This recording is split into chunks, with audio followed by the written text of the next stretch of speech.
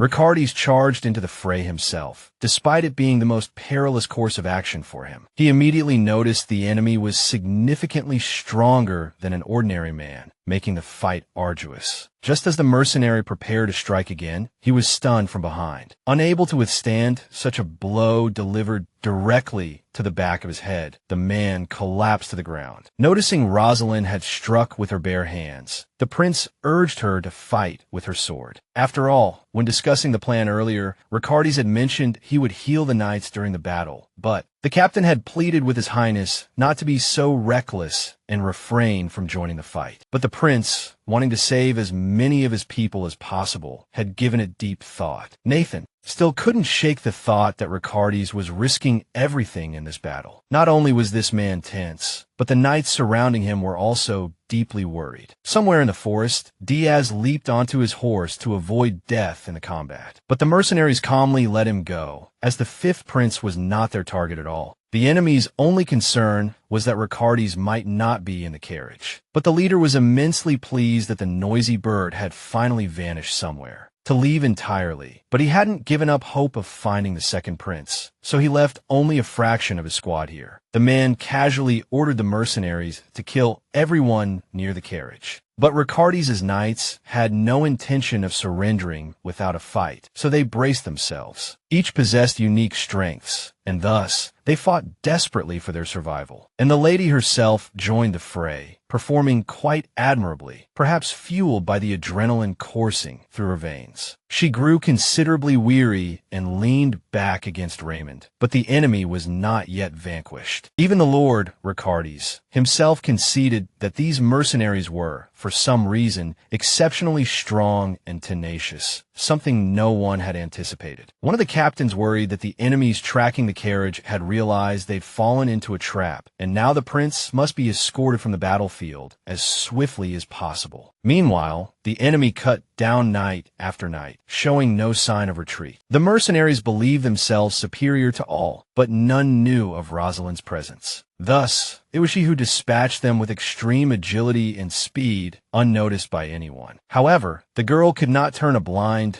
eye to the other soldiers lying upon the ground. And so, the young lady approached one of them, sinking down beside him in sorrow, for he was already dead. All she could do was help close his eyes, as her power was of no use here. Rosaline overheard someone urging his highness to leave the battlefield. She turned towards the prince, noticing a mercenary suddenly stir. The man had merely been feigning death, but seized the opportunity to hurl throwing knives at Ricardes. In this situation, Prince Ricardes could not possibly evade the sudden assault. But Rosaline, Rose, was far quicker than the enemy. She pushed off the ground, leaping towards the prince. Effortlessly sweeping Ricardes into her arms, she carried him out of the danger zone as quickly as possible. In that very instant, another aide deflected some of the knives flying towards their target. The assailant, realizing he had missed, muttered furiously that he did it for glory. Those were his last words, as Raymond then ran the mercenary through with his sword. The aide turned to the prince, asking if he was all right. Thanks to the actions of his soldiers, Ricardes ended the battle without so much as a scratch. He declared it was time they moved, lest they fall into another trap. Just then, Rosaline took a step and suddenly felt a sharp pain jolt through her shoulder. Only at this moment did the girl realize she had been wounded in the recent attack. But what worried the lady most was that her energy had somehow become unstable. At that moment, Nathan, overcome by fatigue, unexpectedly faltered, failing to land a critical blow or failing to parry a heavy strike. The mercenary acknowledged with surprise that he hadn't expected the commander to last so long, but now he declared the end had come for this knight of Ricardes who had fought so valiantly. He had already raised his sword for the final strike when he suddenly heard a strange sound. The mercenary turned, bewildered, not understanding what had just occurred. Imagine Nathan's astonishment when a massive bear abruptly attacked the enemy before him. Then, the bear, almost entirely splattered with the blood of others, suddenly halted right in front of the captain, Nathan. But for some reason, the beast abruptly moved away and, with a menacing growl, began attacking the remaining mercenaries. She, Rosaline, was just as surprised as Nathan by the sudden appearance of a bear among their ranks. Somehow, the beast attacked only the mercenaries, paying no heed to Ricardes' knights. This granted the soldiers a slight advantage and a moment to breathe, as many were already too exhausted to continue fighting. And the bear continued its rampage, swatting left and right with its massive paws, driving the enemies back. The beast was so strong and ferocious that even those enhanced mercenaries could do nothing against it. Ricardes' soldiers watched in astonishment as the bear fought on their behalf, while Nathan remarked that although he had no idea what was happening, it presented a perfect opportunity for them to rest. Thus, he commanded all knights to tend to the wounded, aiming to minimize fatalities. At that moment, the best course of action the enemy could conceive was to flee into the forest. This was not without reason, for the bear grew even more furious that the number of mercenaries was diminishing too slowly. Once all the foes had escaped, Ricardes' knights were horrified to find the beast staring directly at them. But the bear abruptly turned and gave chase to the fleeing mercenaries, revealing itself to be Macaron. The knights watched in trepidation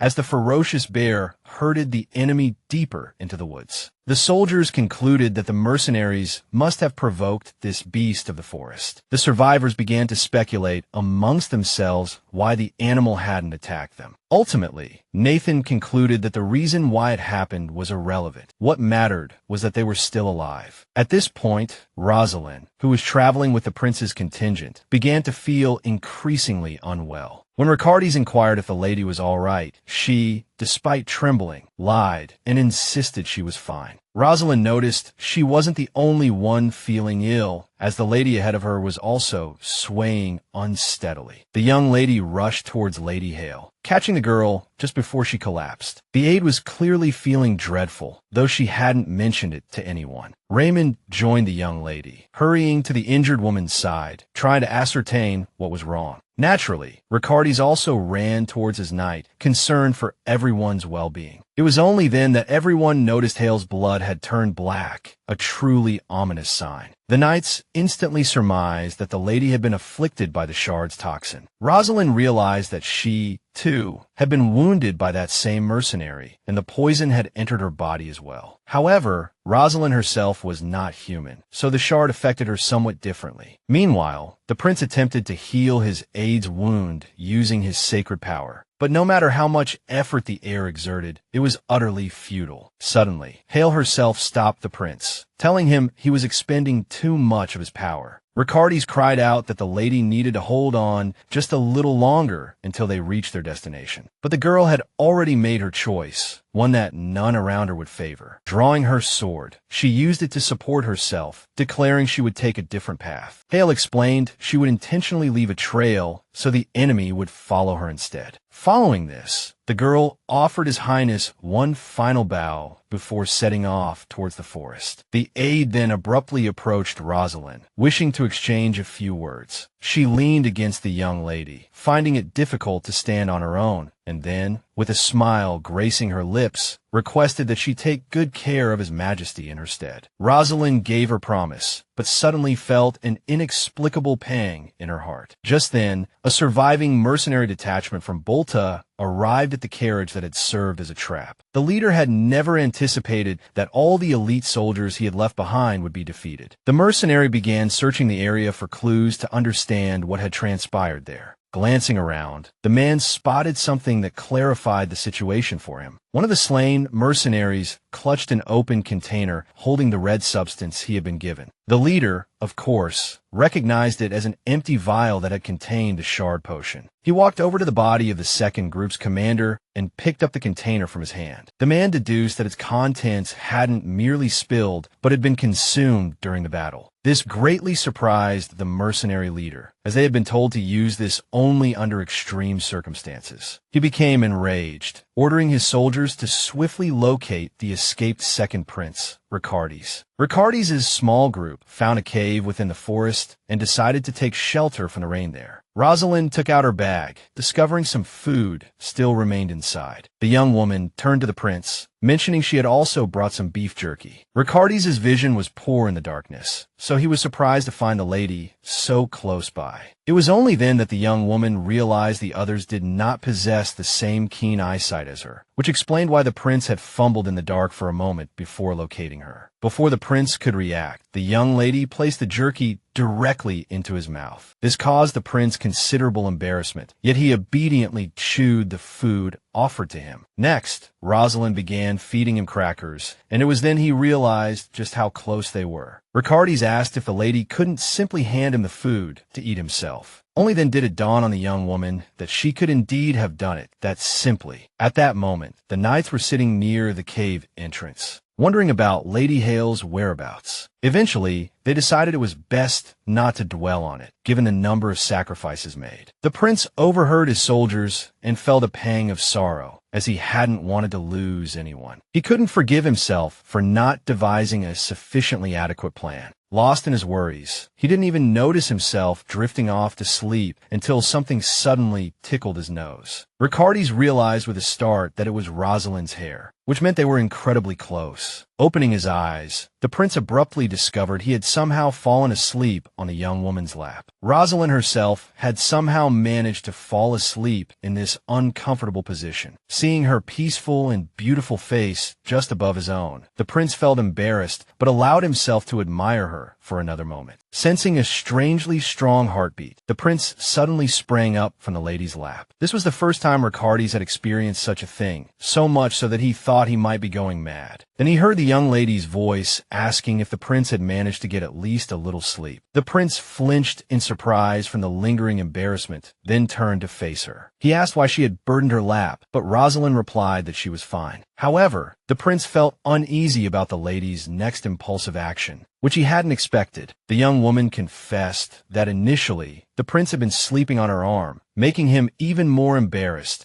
But then Rosaline had thought letting Ricardes rest on her lap would be softer than her shoulder. Noticing the prince's slight displeasure, the young lady asked if he truly disliked sleeping on her lap, but he denied everything. The next morning, Raymond was pleased that the weather had turned remarkably fine and sunny. Ricardes also noted with satisfaction that it seemed unlikely to rain today. Just then, the prince noticed the lady running past them for some reason and asked where she was going. The young lady replied that she wanted to look around, and the sire, the prince, simply told her not to go far. Only then did Raymond notice the prince's somewhat strange reaction towards Rosaline, but he offered no explanation. Meanwhile, the young woman ran some distance from the group and climbed a tall tree. She removed part of her clothing to examine her hand, where the poison was spreading. Although she wasn't human, her body was currently struggling to heal itself. Rosaline even considered cutting off her own hand to stop the poison's advance. However, the lady quickly realized she couldn't fight effectively with only one hand at the moment, so she temporarily shelved the idea, as she could still fight in her current condition. She also entrusted the responsibility to Rosaline, as many had requested she look after Ricardi's. Just then, the girl noticed a signal in the sky. One macaron had specifically sent for her, just as they had arranged. Therefore, the lady quickly surmised that the mercenaries intended to attack them again. The fact that the prince was in danger made the young lady forget her own troubles. So she dashed towards the prince, moving so swiftly that it even startled him somewhat. His Highness immediately asked Rosaline why she had returned to them in such a hurry. In response, the girl stated with utmost seriousness that the enemy was almost upon their small group. When Ricardi's heard that the lady intended to stay behind, he was both astonished and terrified. Raymond also objected to the lady's course of action, but she insisted they leave. The second prince tried to convince the girl that she shouldn't remain here alone, but Rosaline persuaded everyone around her that she was the only suitable person to stay. As the soldiers continued to argue with the lady, she removed her cloak, revealing her wound. The girl explained that she was already infected and beyond saving now. This news struck Ricardi's with immense fear. At first, he couldn't even believe what the lady was saying. For the first time, the young man was so overwhelmed by emotion that he forgot to control himself. Noticing the prince losing his composure, his aide tried to bring him back to his senses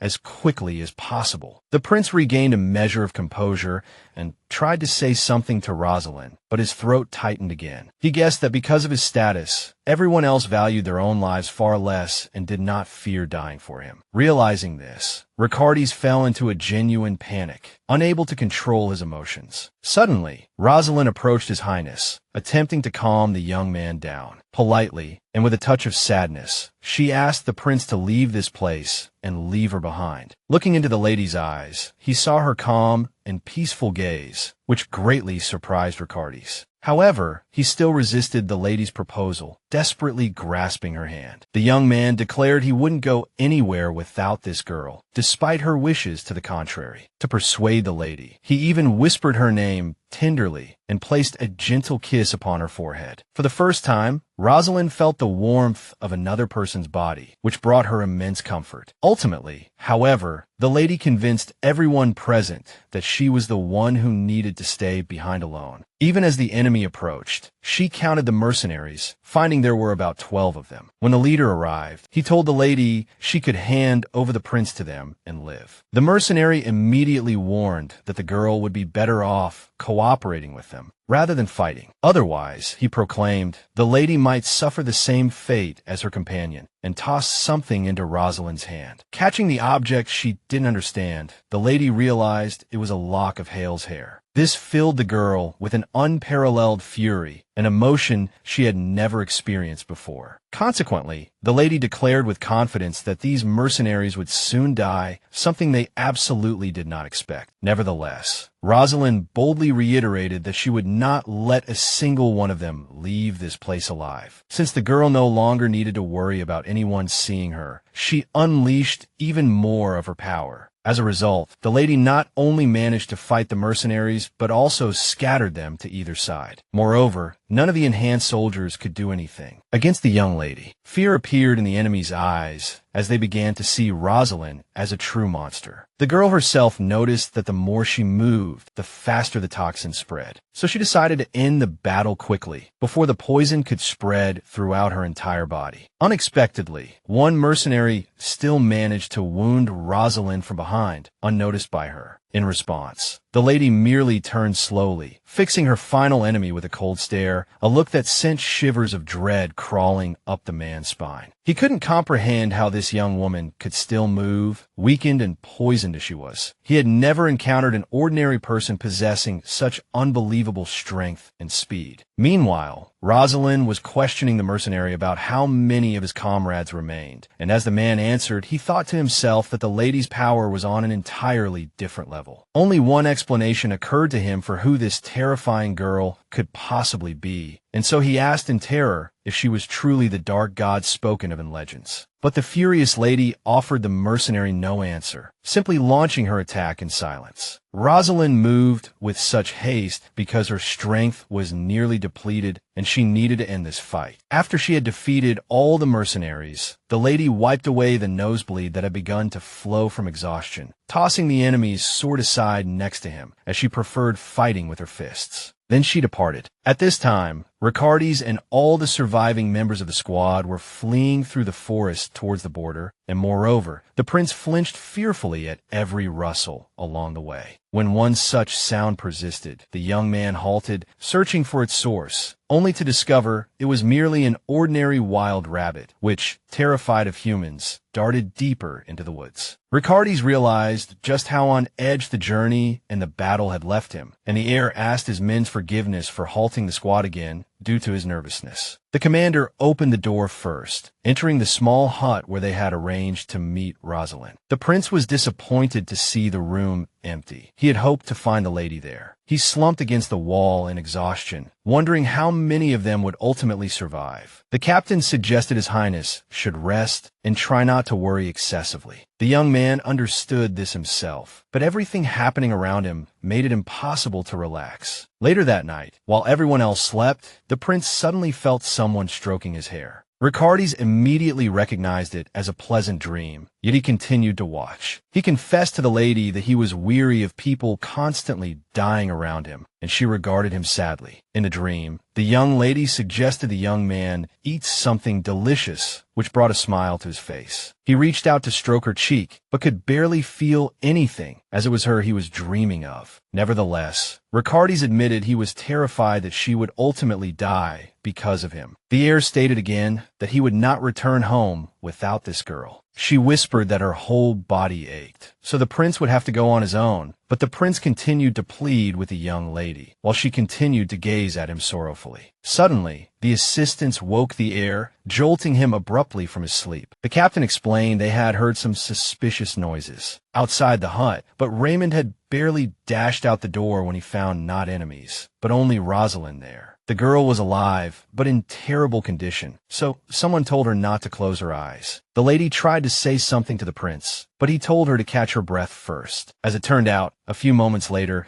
the girl reported that no one was pursuing the heir any longer. In response, Ricardes embraced the lady, telling her she was a wonderful girl and that they could go home. But for now, the squad waited for dawn so the young lady could at least rest a little and they could return home. While attempting to treat Rosaline, the prince discovered to his horror that his powers were completely ineffective on her. The heir understood his magic might be useless, but he hadn't expected it wouldn't be absorbed at all. Ricardes concluded it was all because of the poison, yet continued trying nonetheless. Therefore, he did not remove his hand from the lady's, hoping to offer her even the slightest bit of help, while the prince continuously prayed to someone unknown, ensuring the girl would be all right. Even Raymond couldn't suppress his emotions upon seeing Rosaline's pitiful state, and the captain, noticing how worried the man was, suggested he go see the lady, as no one was forbidding him anyway. But the knight didn't answer. Instead, he suddenly struck his own face with his fist, startling everyone around. The gentleman stated he would be fine, despite his immense worry. Now, the man agreed that the lady needed rest, having exerted herself greatly, so today had been a difficult day for him too, as it remained unclear what tomorrow would bring. That night, Ricardes sat beside Rosaline and thus, despite his exhaustion, did not sleep at all. It was evident from the girl's face that she was struggling against the effects of the poison, though she remained alive. She dreamt of people chasing someone because they discovered he was a reflection. The creature barely had time to breathe as it tried to run as fast as possible. At some point, the reflection stopped, concluding that humans needed to be killed. After all, it was humans who reminded this creation of the truest, most wicked monsters, not shadows like himself. Because of this terrifying dream, the girl suddenly woke up, feeling fear course through her entire body. She sprang up from the bed, first trying to catch her breath and calm herself, as sleep had made her breathing irregular. Only after this did Rosaline look around with great surprise, not understanding where she was. The moment she opened her eyes, Macaron, transformed into an eagle, immediately flew into the room, breaking the window in the process. The bird confessed it had been extremely worried about its unconscious friend. However, the first thing the lady did was agitatedly ask how His Highness was doing. For this, Macaron pecked the lady, as she had ignored its words about being worried for her. Afterward, the bird replied that Ricardes was perfectly fine, even better off than everyone else. Rosaline realized the prince had heeded her request and left in the company of others. To this, Macaron stated it had flown over to check on how its rose, referring to Rosaline, was faring, but the lady did not appreciate the sentiment, for which the reflection pecked her again. It continued, saying that when the Ilibetan soldiers were returning from Balta, they were attacked by the Black Moon detachment. As a result, the border between the two countries was temporarily opened due to the need to collect the fallen. And this was made possible thanks to active cooperation with the king of Balta, named Hixel. The soldiers who collected the fallen believed it was nothing short of a miracle. Even before the delegation departed, there were rumors they were being sent to their deaths, but no one could help at the time. Then one evening, someone saw the site of the battle and couldn't believe that only Rosaline had fought there. After viewing the battlefield, that boy trembled in horror as the corpses were brutally torn apart. Looking at those bodies, he couldn't fathom that only one person had fought here. This story spread quickly, and now even the servants were gossiping about it. The countess who had taken Rosaline in clearly overheard what her maids were discussing in the manor. However, for the moment, the lady took no action regarding these insolent conversations. Entering the girl's room, the countess found her already awake and watching warily. She immediately said she was glad to see the lady had recovered so quickly and woken up. But Rosaline herself was in no hurry to speak with the lady, as she did not recognize her. Realizing this, the countess immediately smiled and introduced herself, stating her name was Cecile. Only then did the lady thank the countess for her timely assistance. The countess remarked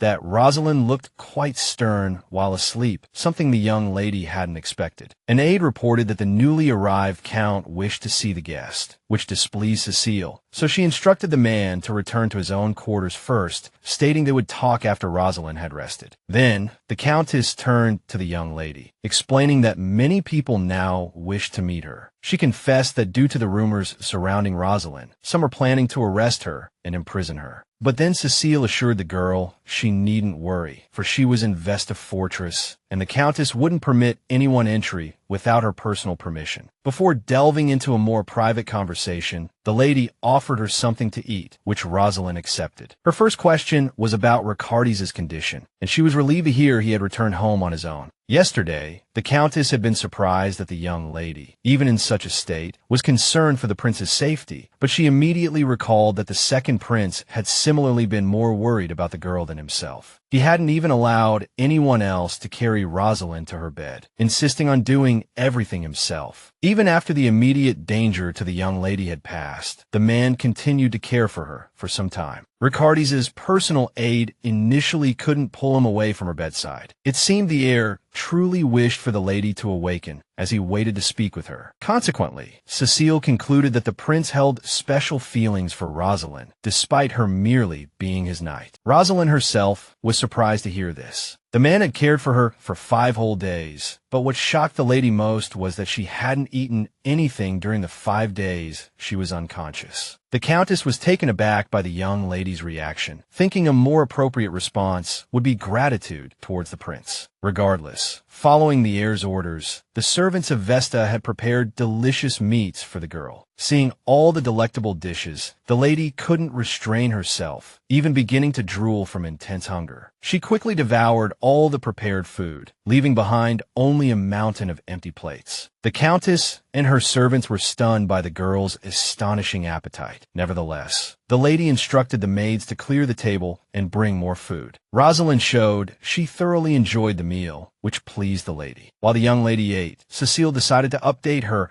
on all the latest news, as she enjoyed discussing rumors. The lady began by saying that the entire empire now considered Rosaline a true demon, and consequently, one of the counts was particularly eager to eliminate the young lady. But Ricardes, knowing Rosaline personally, had no intention of harming her, so any suggestion of eliminating the girl provoked silent fury in the man. Meanwhile, that man continued to shout, claiming the lady couldn't possibly have stopped those people single-handedly. However, even Raymond couldn't stomach these foolish remarks any longer, slamming his fist on the table to silence the Count. The man declared that all the knights of the White Knights Order were grateful for everything the young lady had done. Riccardi stated he didn't care in the slightest whether Rosaline was a demon or not. He explained that, regardless, the girl had sacrificed her own life to save everyone, and no Count could now genuinely claim the prince's life was unimportant. At that moment, Elpidio joined the conversation, remarking that everyone should be glad to see his brother return. Riccardi's anticipated a trick, and indeed,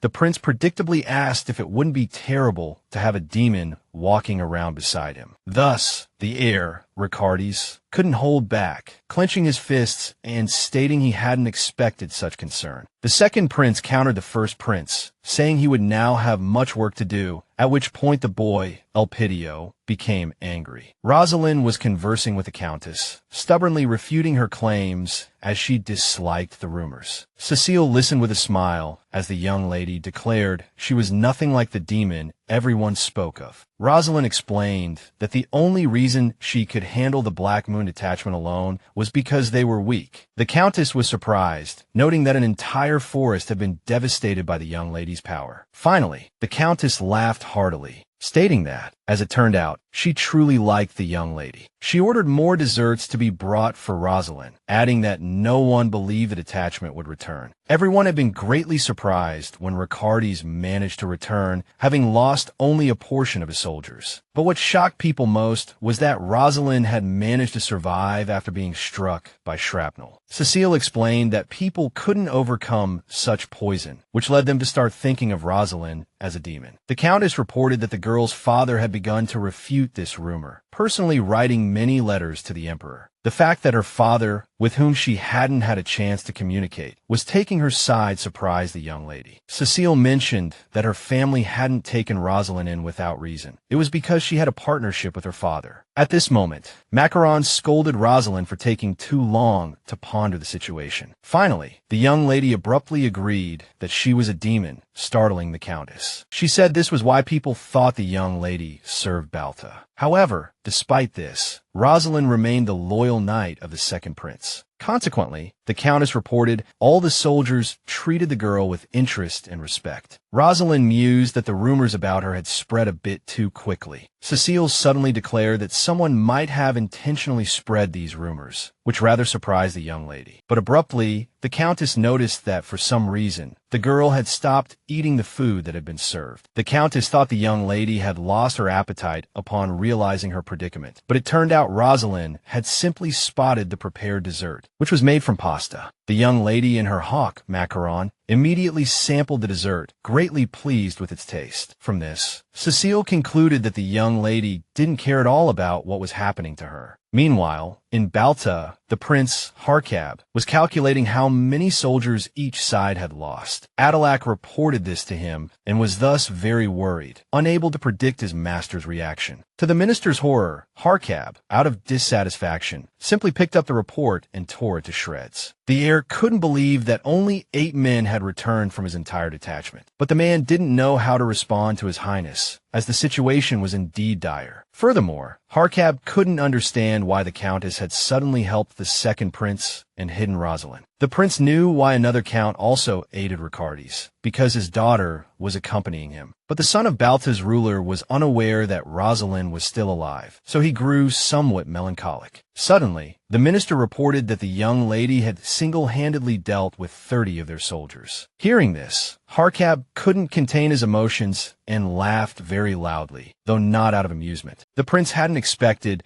that a mere girl could eliminate almost all of his soldiers. Adelac reported that a returning mercenary had told him this, but he was injured, so they didn't entirely trust his account. Harkab suggested the young lady was likely a demon, as only demons possessed such strength, although the prince also knew of other incredibly powerful beings. Realizing Rosaline's exceptional nature, the heir even slammed his fist against the wall. He laughed maniacally, declaring that their meeting was destined by fate. Harkab himself felt a keen frustration at having missed the lady, leading him to order that Ricardi's be left untouched for the time being. The prince also recognized the urgent need to contact Diaz regarding this matter. However, the son of Balta's ruler understood that relaying messages by letter could waste precious time. Thus, driven by the desire to meet the lady as soon as possible, Harkab resolved to seek her out himself. Within the Ilibanian Empire, the populace had long held Emperor Rhino in low regard. With the nobility constantly eyeing the throne, the ruler's authority had significantly waned. In an attempt to alter the situation, the emperor began spreading falsehoods about his son, Elpidio, possessing divine powers. But then, quite unexpectedly, Ricardi's emerged, one who truly possessed such sacred abilities. Moreover, the second prince had returned bearing invaluable proof, like a crystal imbued with magic. This shard represented the sole clue to unraveling the mysteries of the Black Moon organization. Consequently, this artifact was of the utmost value to Rhino, who sought to demonstrate his own capabilities. Cecil understood that the emperor would now exert all his efforts to protect the second prince who had brought him such a precious item. Furthermore, she hoped to gain some advantage herself by aiding Ricardi's. Indeed, the Countess meticulously schemed to ensure she received benefits from more than just the emperor. Rosaline's father, a man known for his severity, also came to visit. He first demanded entry into the lady's chambers, asserting his right as her father. It wasn't until he entered the estate that he witnessed how diligently the surrounding attendants served, while the prince cradled Rose, who lay unconscious at the time. The lady's father was compelled to wait in the hall. Cecil deftly seized this moment, swiftly engaging the Count in conversation to ensure he would remember her. However, it transpired that he planned to depart with the prince the following day, citing matters requiring his attention at his own estate. Yet, the Countess noticed the man clearly wished to convey something more, and so she paused. It turned out he felt ashamed for leaving his daughter and thus requested that she take good care of her. The Countess realized the Count was not as heartless as she had initially perceived. She offered support to the girl's father, assuring him that the lady would surely recover soon, and she herself would see to it. In response, the man remained silent, his expression hardening further, betraying the deep worry he harbored within. Meanwhile, Rosaline remained lost to the world, unconscious in her bed within Vesta Fortress. That was why, several days later, when the lady prepared to depart, the Countess refused her permission. She explained that the girl was still considered a patient and therefore could not leave. Rosaline attempted to argue that she felt perfectly fine, but her protests were entirely futile. Even Macaron pleaded with the young lady to rest a while longer and regain her strength. Nevertheless, Cecil knew it would be cruel to keep Rosaline locked away in her room after the arduous journey she had endured. Although the Countess couldn't simply let the lady leave unsupervised, as Ricardi's had entrusted her with the girl's protection. And so, the Countess informed the young lady of a small market located not far from them. Rosaline had never visited such a place before, and her interest was immediately piqued. Ultimately, the lady ventured to the market, even declining an escort, since Macaron accompanied her. The only complication was that the hawk proved utterly useless as a companion, for it too was experiencing such a place for the first time. As for Rose herself, her experiences thus far had been confined to the Imperial Palace and the palace in Balta.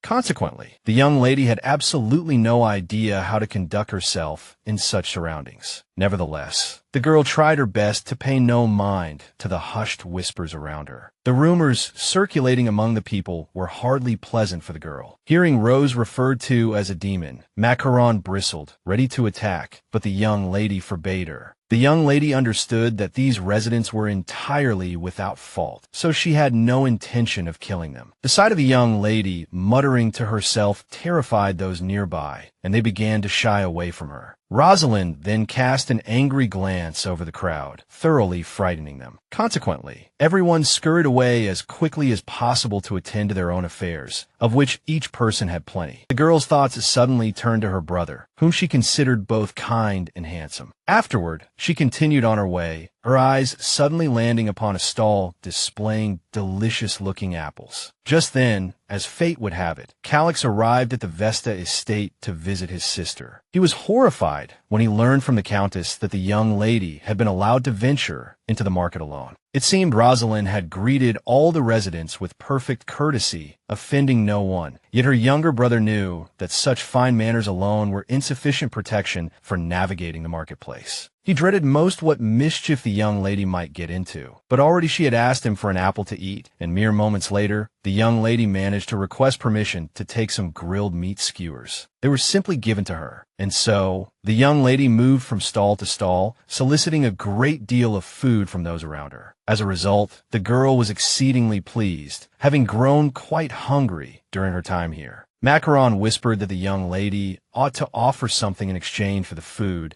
but Rosaline countered that Calix had never told her such a thing was necessary, so everything was perfectly fine for now. Back at the Vesta estate, the young lady's brother felt a headache blooming from sheer worry. His thoughts drifted to the past, to the time when the young lady had left home to serve the second prince. Rosaline had stated then that her younger brother remained in charge of their mansion, ensuring someone would look after the building. Nevertheless, the boy still couldn't comprehend how the girl could leave them all so readily. He confessed this honestly to his sister, who even paused in her tracks, struck by the sorrow in his voice. Then Rosaline had offered a sad smile, saying only that she simply had to do what she had planned. In the end, all Calix could do was weep from sadness, for he was still so young. But even now, his loyalty to his sister held true, which was why he had come as quickly as possible to seek her out at another's estate. The boy hadn't even managed to inform anyone of his departure, a fact he was secretly proud of, believing he had shown great courage. He knew this was his first act of rebellion, and his mother would surely be quite astonished by it. The Countess of the Vesta estate couldn't understand why the younger brother worried so intensely about his sister. The lady explained that the young lady had not left unaccompanied, that Macaron was constantly with her, but the boy had yet to see this other reflection. Thus, he was taken aback to hear that a tamed eagle constantly flew alongside the young lady. Despite this reassurance, he proceeded to the market, but the place thronged with people, and he had yet to locate Rosaline. Here, Calix overheard some girls calling out to passers-by, inviting them to buy flowers. His interest piqued, he approached the stall, where the girls offered to give him a flower as a gift. To the young flower seller's immense surprise, the gentleman purchased her entire stock of flowers, even giving her more money than was required. However, as he walked on through the market, the brother realized he hadn't needed to buy all the flowers. He immediately managed to ask the flower sellers if they had seen his sister anywhere, describing her appearance. The girls instantly recognized the boy's description as matching the young lady who had passed by them just 20 minutes earlier. The gentleman was horrified to learn that Rosaline had taken food from them without even paying. Only now did he comprehend that the young lady had always given him her salary simply because she failed to understand why money was necessary. Calix began searching for those from whom Rosaline had taken goods, starting with the apple seller. The man was surprised to see such a peculiar fellow, but confirmed that the girl had indeed taken fruit from him. Thus, Calix paid the vendor, apologizing for the delay in delivering the money. Knowing his sister's eating habits, he followed her path towards the bakery, hoping to find her there. Somehow, the old man behind the counter immediately called out the gentleman's name, as if recognizing him. Calix, surprised that the man knew him, asked how he had guessed his name. He realized information about his sister had spread rapidly, so he quickly paid. Much to the gentleman's astonishment, the old man suddenly declared that the rumors were true and that they would soon be discovered. Calix ignored this for the moment and continued to the kebab vendor. But their reaction to Calix was also somewhat strange, though again, he understood nothing. Calix dreaded hearing the rumors that were swiftly circulating throughout the market. Just then, he overheard someone referring to the dark-haired lady as a demon. Then, for some reason, people were saying Calix was a handsome and wealthy fellow, deeply devoted to his sister. Consequently, the gentleman blushed to the tips of his ears, hiding his face in the flowers he had bought. He realized his sister had mentioned him to many people, and the flowers happened to confirm this narrative. Calix scanned the crowd carefully and spotted hair remarkably similar in color to his sister's. The lady was already standing there, holding no food, not even turning her face towards Calix. Yet her hair color was identical. But when he called out "Miss," she turned, and it was indeed Rosaline. The girl navigated past several people and was before Calix in an instant, overjoyed to see him. Calix immediately heard people begin to whisper because of this, remarking on the demon's swiftness. Yet, somehow, instead of anger, the crowd was moved by the beauty of the relatives. Calix, extremely embarrassed, could barely ask his sister what she was doing in the market. But Rosaline didn't understand the question and could only beam happily at him in response. Seeing this, Calix was glad to realize she had fully recovered and was in excellent condition. So he didn't ask her any more questions, simply presenting the lady with the flowers he had bought for her, after which Calix embraced the girl tightly, having been terribly worried about her all this time. Rosaline was completely unaware of her brother's feelings, but was happy to feel his warmth. So she murmured happily that she had returned to him, and he had waited for her as promised. A moment later, when the lady learned she actually needed to pay for the food, she was horrified. Calix explained that if the lady gave nothing in return, it was considered stealing, which frightened Rosaline. Then Calix suddenly announced he was returning to the estate, shocking the lady even more. Calix stated he had already paid for all the food, so the lady was no longer in danger. Rosaline then focused her attention on the bouquet she had received, realizing she liked the scent. Then the lady remembered what Raymond had taught her, and she tucked a flower behind her brother's ear. Calix himself felt embarrassed again, but Rosaline declared it suited him very well and was quite pretty. Calix guessed that the Lord had deliberately teased him, but he didn't want to disappoint the lady. As they stood thus, the lady suddenly heard that someone's wallet had abruptly disappeared. Moreover, it turned out more than one gentleman's wallet was missing, as the pickpocket had stolen many. The boy who took the wallets ran right past Rosaline, but didn't notice her. But the lady herself noticed him, her eyes flashing with an unfriendly light due to her restored magic. As the girl looked in the direction the boy had run, Calix asked what had happened. Only then did Calix hear people murmuring, as if the thief hadn't wanted to steal anything from the demon. Calix spun around sharply, but the people pretended they hadn't said anything. Was not good, so the brother suggested his sister return to the estate as soon as possible, which they promptly did. Back at Vesta, the younger brother was greatly surprised as the young lady recounted her adventures. Rosaline herself hadn't expected to encounter such formidable individuals, so she had little more to add. Her brother mentioned he had only heard rumors about such mercenaries, as they always tried to operate in the shadows. He knew they were capable of any evil deed for money. Realizing how malevolent the people she had fought were, the girl began to worry. Just as their conversation was winding down, her brother finally decided to ask the young lady something. He asked what kind of rat was on the young lady's shoulder, causing Macaron to immediately bristle with anger. To her brother's astonishment, Rosaline casually introduced the unfamiliar rat, saying this was Macaron, who was, for some reason, glaring furiously at him.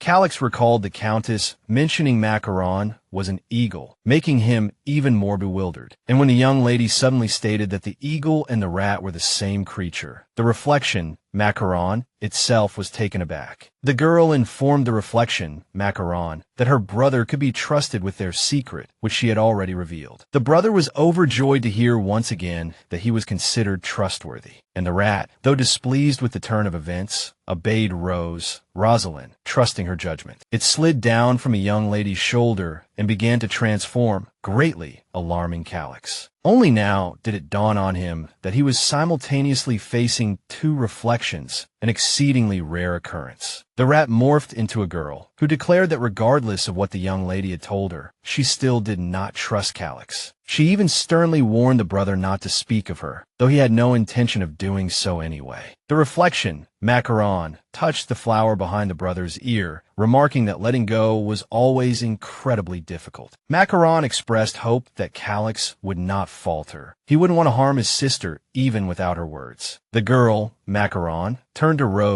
Rosaline, stating she didn't particularly like this fellow, but the young lady wasn't concerned. Thus, Macaron permitted Calix to interact with her, albeit with considerable haughtiness. The young lady noticed her two companions beginning to converse without her involvement and smiled happily. That evening, Ricardus dreamed of his childhood, when he first moved into the palace with his family. He would gaze anxiously out the window, observing the unfamiliar surroundings. Then his mother called to him, asking him to hold his little sister, who was already missing him. Ricardus adored the girl, so he willingly complied with his mother's request. He held her on his lap, and even in her sleep, little Sestia pleaded with her brother to play with her, just for a little while. This deeply touched the prince, who smiled down at the sleeping girl, careful not to disturb her. Then their mother tapped on the window, asking the security guard if everything outside was all right. Upon being told all was well, the woman smiled pleasantly and said she hoped things were not well. She then requested to be informed if anything bad happened before drawing the curtains shut. An aide asked in alarm why the lady was being so cruel to the guard. Ricardus himself, long accustomed to his mother's eccentricities, merely smiled. After a moment, the woman peered out the window again, trying to ascertain where they were headed. Then she abruptly summoned her son and the aide to her side, and they immediately obeyed, drawing near. The lady explained that the place they were going would be intensely cold and very difficult for them. The boy himself could see the snow outside hardly melting, while a fierce wind blew relentlessly. However, his mother stroked Ricardus's head, saying that he could endure anything. Then the son asked him how much longer he had to endure in such a harsh and difficult environment. Hearing this, the lady noticeably lowered her head, unsure for a moment what to say. After a short pause, she finally leaned down and whispered something to little Ricardus, which jolted the heir awake as the dream stirred long-forgotten emotions within him. He only sat up in bed, realizing he couldn't remember at all what his mother had said to him then. Consequently, when Ricardus rose in the morning, he hadn't slept properly and was somewhat irritated by it. His aide immediately noticed this, and the prince admitted he had dreamt of his mother, but still couldn't recall her words, so he decided to put it out of his mind for the time being. The count chuckled, suggesting perhaps the queen was still trying to protect her son, but Ricardus was ready for work, and asked if there was any news concerning him. Suddenly, another prince entered the room, surprising the heir as he wasn't expected. It was Levon, who joked he had come following the call of his own heart. But in truth, the fellow had been sent by the emperor, who was concerned about Balta's situation. It was known that Hakarb was planning a visit to Albania, though the reason remained unclear. Ricardus couldn't fathom the thoughts of the son of Balta's ruler, wondering why he would come to them. After all, Levon mentioned that Ricardus's gift had already been delivered to Elpidio, which put everyone on alert, as the prince was being overly casual in his exchange with the heir, prompting the count to begin reprimanding him. Then Levon, more calmly, asked if Ricardus had been attacked, to which he replied no. The second prince wasn't accustomed to such tranquility, so he anticipated trickery everywhere. But now he requested Levon to find out about Rosaline's condition, which puzzled the prince. He couldn't understand why his brother was so concerned about a mere knight from the Order of the White Knight. However, the fellow said nothing to Ricardus, simply accepting his order obediently. Suddenly, the heir asked him what he fought for, and Levon even flinched slightly at the unexpectedness of the question. The second prince wondered if people grew stronger for the sake of something important to them. When his brother answered affirmatively, Ricardus lowered his head, smiling faintly to himself. He still remembered how desperately he had tried to heal Rosaline in the cabin that day. Just then, Prince Diaz arrived at Elpidio's estate under his personal command. Inside, he immediately noticed the utter mess, which even the servants hadn't had time to clean. The boy anxiously asked what had happened, but Elpidio merely responded with a smile. He claimed that asking such questions made the fifth prince look foolish, which was something he disliked hearing. Upon hearing this, Diaz immediately begged for forgiveness, being terribly frightened and not wanting to interfere. Only then did Elpidio explain that the Black Moon had broken off their cooperation with him. But what surprised the fifth prince most was learning that a gift had been sent to the first prince. Elpidio mentioned that the cook nearly fainted when he saw the gift in the pot that morning. Diaz hadn't expected Ricardus to send the corpse of one of his brother's dead mercenaries, and Elpidio himself was witnessing the second prince act so decisively and cruelly for the first time. The prince guessed the heir had started doing so because of Rosaline, which made Diaz flinch, plucking petals from a rose. The first prince mused thoughtfully that the lady had somehow influenced the fifth prince's actions. Elpidio was furious that Rosaline knew Ricardus's deceased sister, Sestia, from childhood. But holding the petals, he stated that when people possess something valuable, they become weaker. Yet Elpidio didn't know the same words applied equally to Diaz. At that moment, the first prince recalled that the fifth prince had long known the girl who was so important to Ricardus. Clutching the flowers, the blonde prince tremblingly admitted that this was indeed true. Then Elpidio seized his younger brother's hair, gleefully declaring that their acquaintance could only benefit him. He candidly confessed that he kept Diaz close precisely because he knew so much. Only now did the blonde prince realize he would have to destroy with his own hands what he held dear. Nevertheless, he still said that every night he wished Elpidio would become the heir. The first prince patted the fifth prince's head for saying what he wanted to hear, then turned away, suggesting they have tea together. He smiled maliciously, but Diaz had no time for tea now, though he couldn't refuse the first prince. The boy was terribly worried about what would happen to Rosaline, now that Elpidio had decided to target her. He had actually been secretly in love with the girl for a long time, but had never had the chance to confess. Now Diaz realized this love made him weak, and so he crushed the flowers with his own hands. The next morning, Calix, still at the Vester estate, was reading news from the palace. He didn't quite understand Ricardus's actions, but he trusted they were necessary for everyone. The boy's assistant suddenly reported that many nobles had recently encountered troubles. They tried their best to ensure as few people knew as possible, but they weren't solving the problems. The assistant pointed out that most of the problems landed on the first prince's shoulders. Hearing this, Calix remembered the rumor about his sister saving Ricardus had spread far too quickly. From this, the boy deduced that the second prince had started protecting the lady for some reason. His younger brother was grateful for the prince's actions, but didn't understand why he was doing it. Since he couldn't change anything, he decided to hope things would continue this way. Just then, the assistant remembered there was a letter addressed specifically to him. Calix was greatly surprised, realizing it was from Ricardus. The letter stated that all knights of the Order of the White Knight should return, and the brother relayed this to the lady. Hearing that the boy would also go with her, the girl was ecstatic. Calix himself remembered that Ricardus had also requested detailed information about Rosaline. He didn't understand why anyone would need such information, but he had no right to object. Then Rosaline asked what would happen to her brother's estate if he left with her. This pleased the boy, and he immediately said he would ask their uncle to look after all their lands during their absence. When the siblings had finished packing, the Countess came out to wish them a safe journey. All the while, she held Rosaline's hand tightly, which confused the girl, who hadn't yet had time to grow attached to the lady. The lady confidently stated that they would meet more often than the young miss thought. But the lady said nothing back to the Countess, unsure of what to say in such a situation. As they parted, the lady suddenly blew a kiss to her new friend. Being naive and inexperienced, Rosaline immediately mimicked the gesture, but her brother told her to stop. As they journeyed, a sudden downpour began, despite the fine weather earlier. Hearing Calix complain about the rain, Macaron immediately began scolding him for his weakness. The brother still didn't understand what this bird meant, so he asked his sister to explain. But Rosaline herself was terribly nervous because of the rain and had no time for conversation. However, when the boy asked what was wrong, the girl explained nothing to him. This surprised Calix, but he concluded it was best not to disturb his sister. They found a cave and built a fire so the young lady could quickly dry herself and warm up. The whole atmosphere reminded the young lady of the day of the hunting competition when she had met her end. Now, more memories revealed themselves to Rose, and she could see someone's hand reflected within them. It was the first time the girl had seen such a sight, so she didn't understand immediately. It was dangerous. When the lantern's light illuminated the bloodstains on the ground, she grew terribly frightened because it wasn't supposed to be like this. Realizing she might die, Rosaline fled into the forest, trying to get as far away as possible. But the enemy still managed to wound her severely in the back, which ultimately slowed the girl down considerably. Rose sank to her knees, feeling a burning pain emanating from the wound. Then she turned around, wondering how far her attacker was from her now. And this monster had found himself a new victim, with no intention of letting her go. But the most terrifying part was that he was no stranger, for he was a member of the White Knight squad. Only now could Rosaline recall all the details of her death on that fateful night. Although the young lady jumped up abruptly, her brother waited, asleep, and only Macaroni opened his eyes. The mouse noticed something was wrong with his friend and called her name, and Rose realized she had witnessed how someone from the palace had turned traitor. Therefore, the second prince was currently in far greater danger than he himself suspected. After all, the emperor had numerous aides, and it was unclear which of them might be a reflection. At this moment, deep within the prison, the witch suddenly gripped the bars of her cell. She smiled, having said countless times that she would eventually witness the fall of this empire. This woman knew full well that Alenia's end would be bright and unexpected, and she anticipated it eagerly. But Rose still pondered why she had once been the target of a reflection unfamiliar to her. The young lady stated confidently that on the day of the hunting competition, there had been a heavy downpour. Calic immediately realized the girl's memories had returned, and he trembled nervously for her sake. Seeing her brother's state, the young lady reassuringly touched his hand. Rosaline anxiously asked if the boy was all right, as he had become terribly worried for some reason. The warmth radiating from the young lady's hand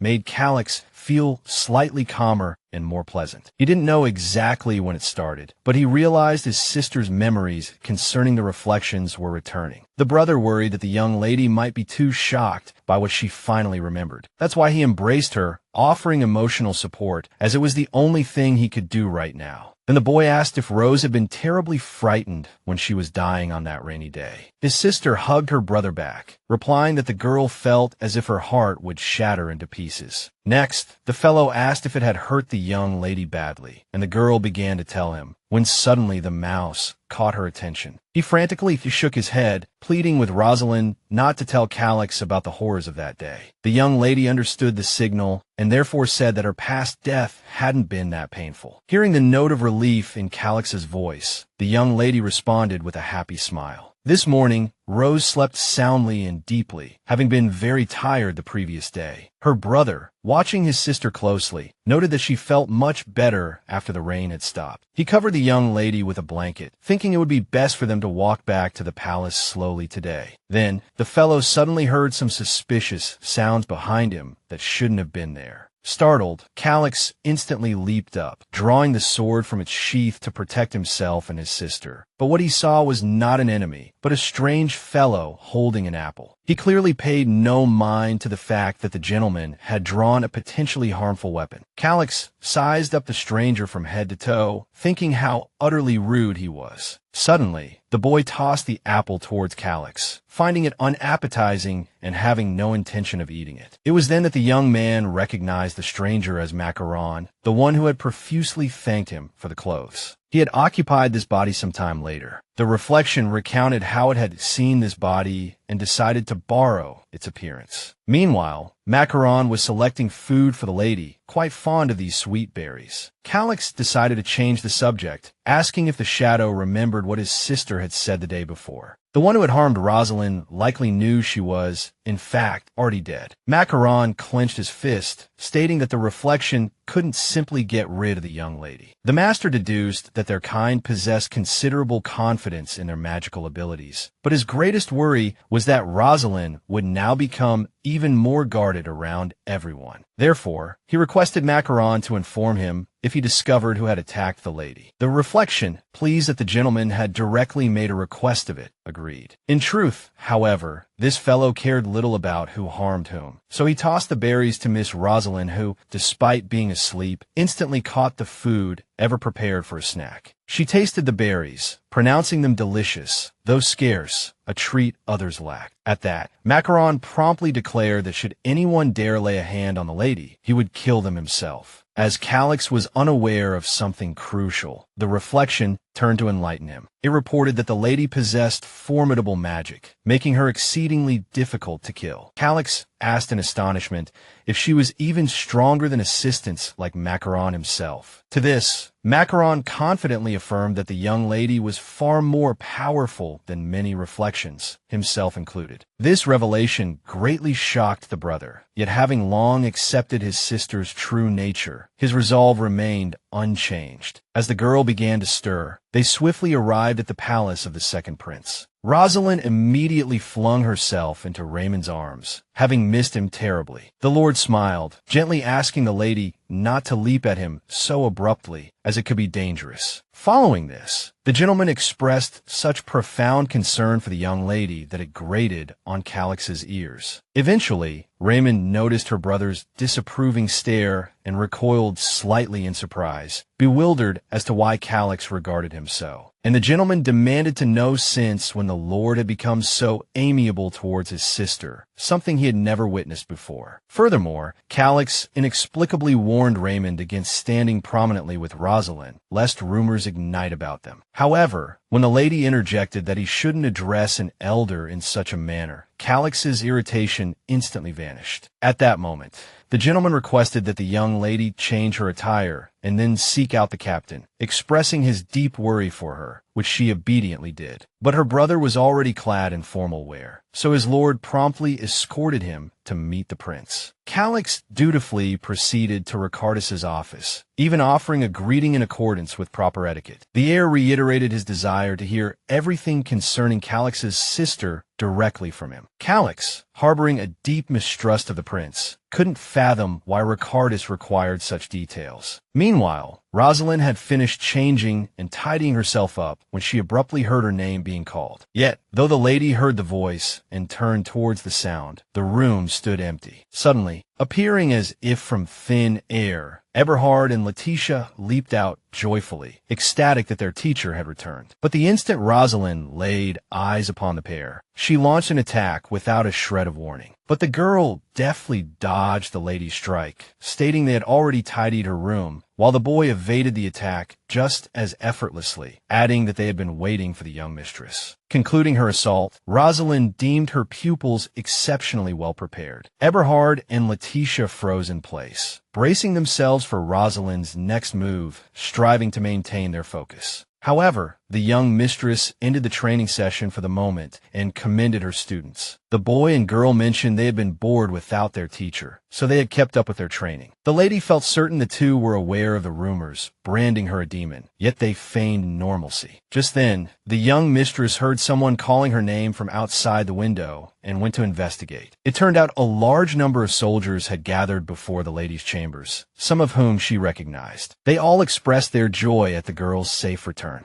The students confirmed that many knew the prince's contingent had returned safely thanks to Rosaline. Eberhard began to speak about the lady's demonic nature, but Letitia silenced him with a swift blow. The squabble brought a genuine smile to the girl's face, who had missed her friends. Meanwhile, Ricardus was questioning Calix about why his sister had returned sooner than he anticipated. The boy explained that his sister felt better, so they had decided to come back. But the prince worried the lady might not have fully recovered, forcing Calix to reassure the heir. The only thing the gentleman couldn't grasp was why Ricardus had so many questions about his sister. The prince, for his part, was pleased that the young mistress had eaten at every settlement along their journey. Seeing that the heir wouldn't rest until he had all his answers, the older brother waited patiently. Ricardus asked, quite seriously, whether the lady preferred beef or pork. Calix recalled that his sister's favorite dishes were roast beef and spicy pork, though she was far less enthusiastic about fish, even if she could eat it, as she generally enjoyed the act of eating itself. Abruptly, Calix noticed that all his words were being meticulously recorded by the prince's aide for some reason. As the prince relentlessly continued his inquiries about his sister, the boy wondered why he had come here at all. Nearly all of Ricardus's points of interest were covered by the time he posed his final question. The heir asked what the lady liked best, which startled the boy. The prince remembered the girl often drank tea and ate chocolate cake with his own sister. But he wasn't certain if Rosaline herself enjoyed that particular cake, admitting he knew little about her. This admission even angered Calix, as he realized the position the young mistress had been in all along. Clearly, the lady had always had to conform to the desires of others, but things were different now. So, the older brother stated that the girl liked brownies best. This delighted Ricardus, as a chef excelled at making that very dessert. He invited Calix for tea, during which the boy accidentally sputtered his drink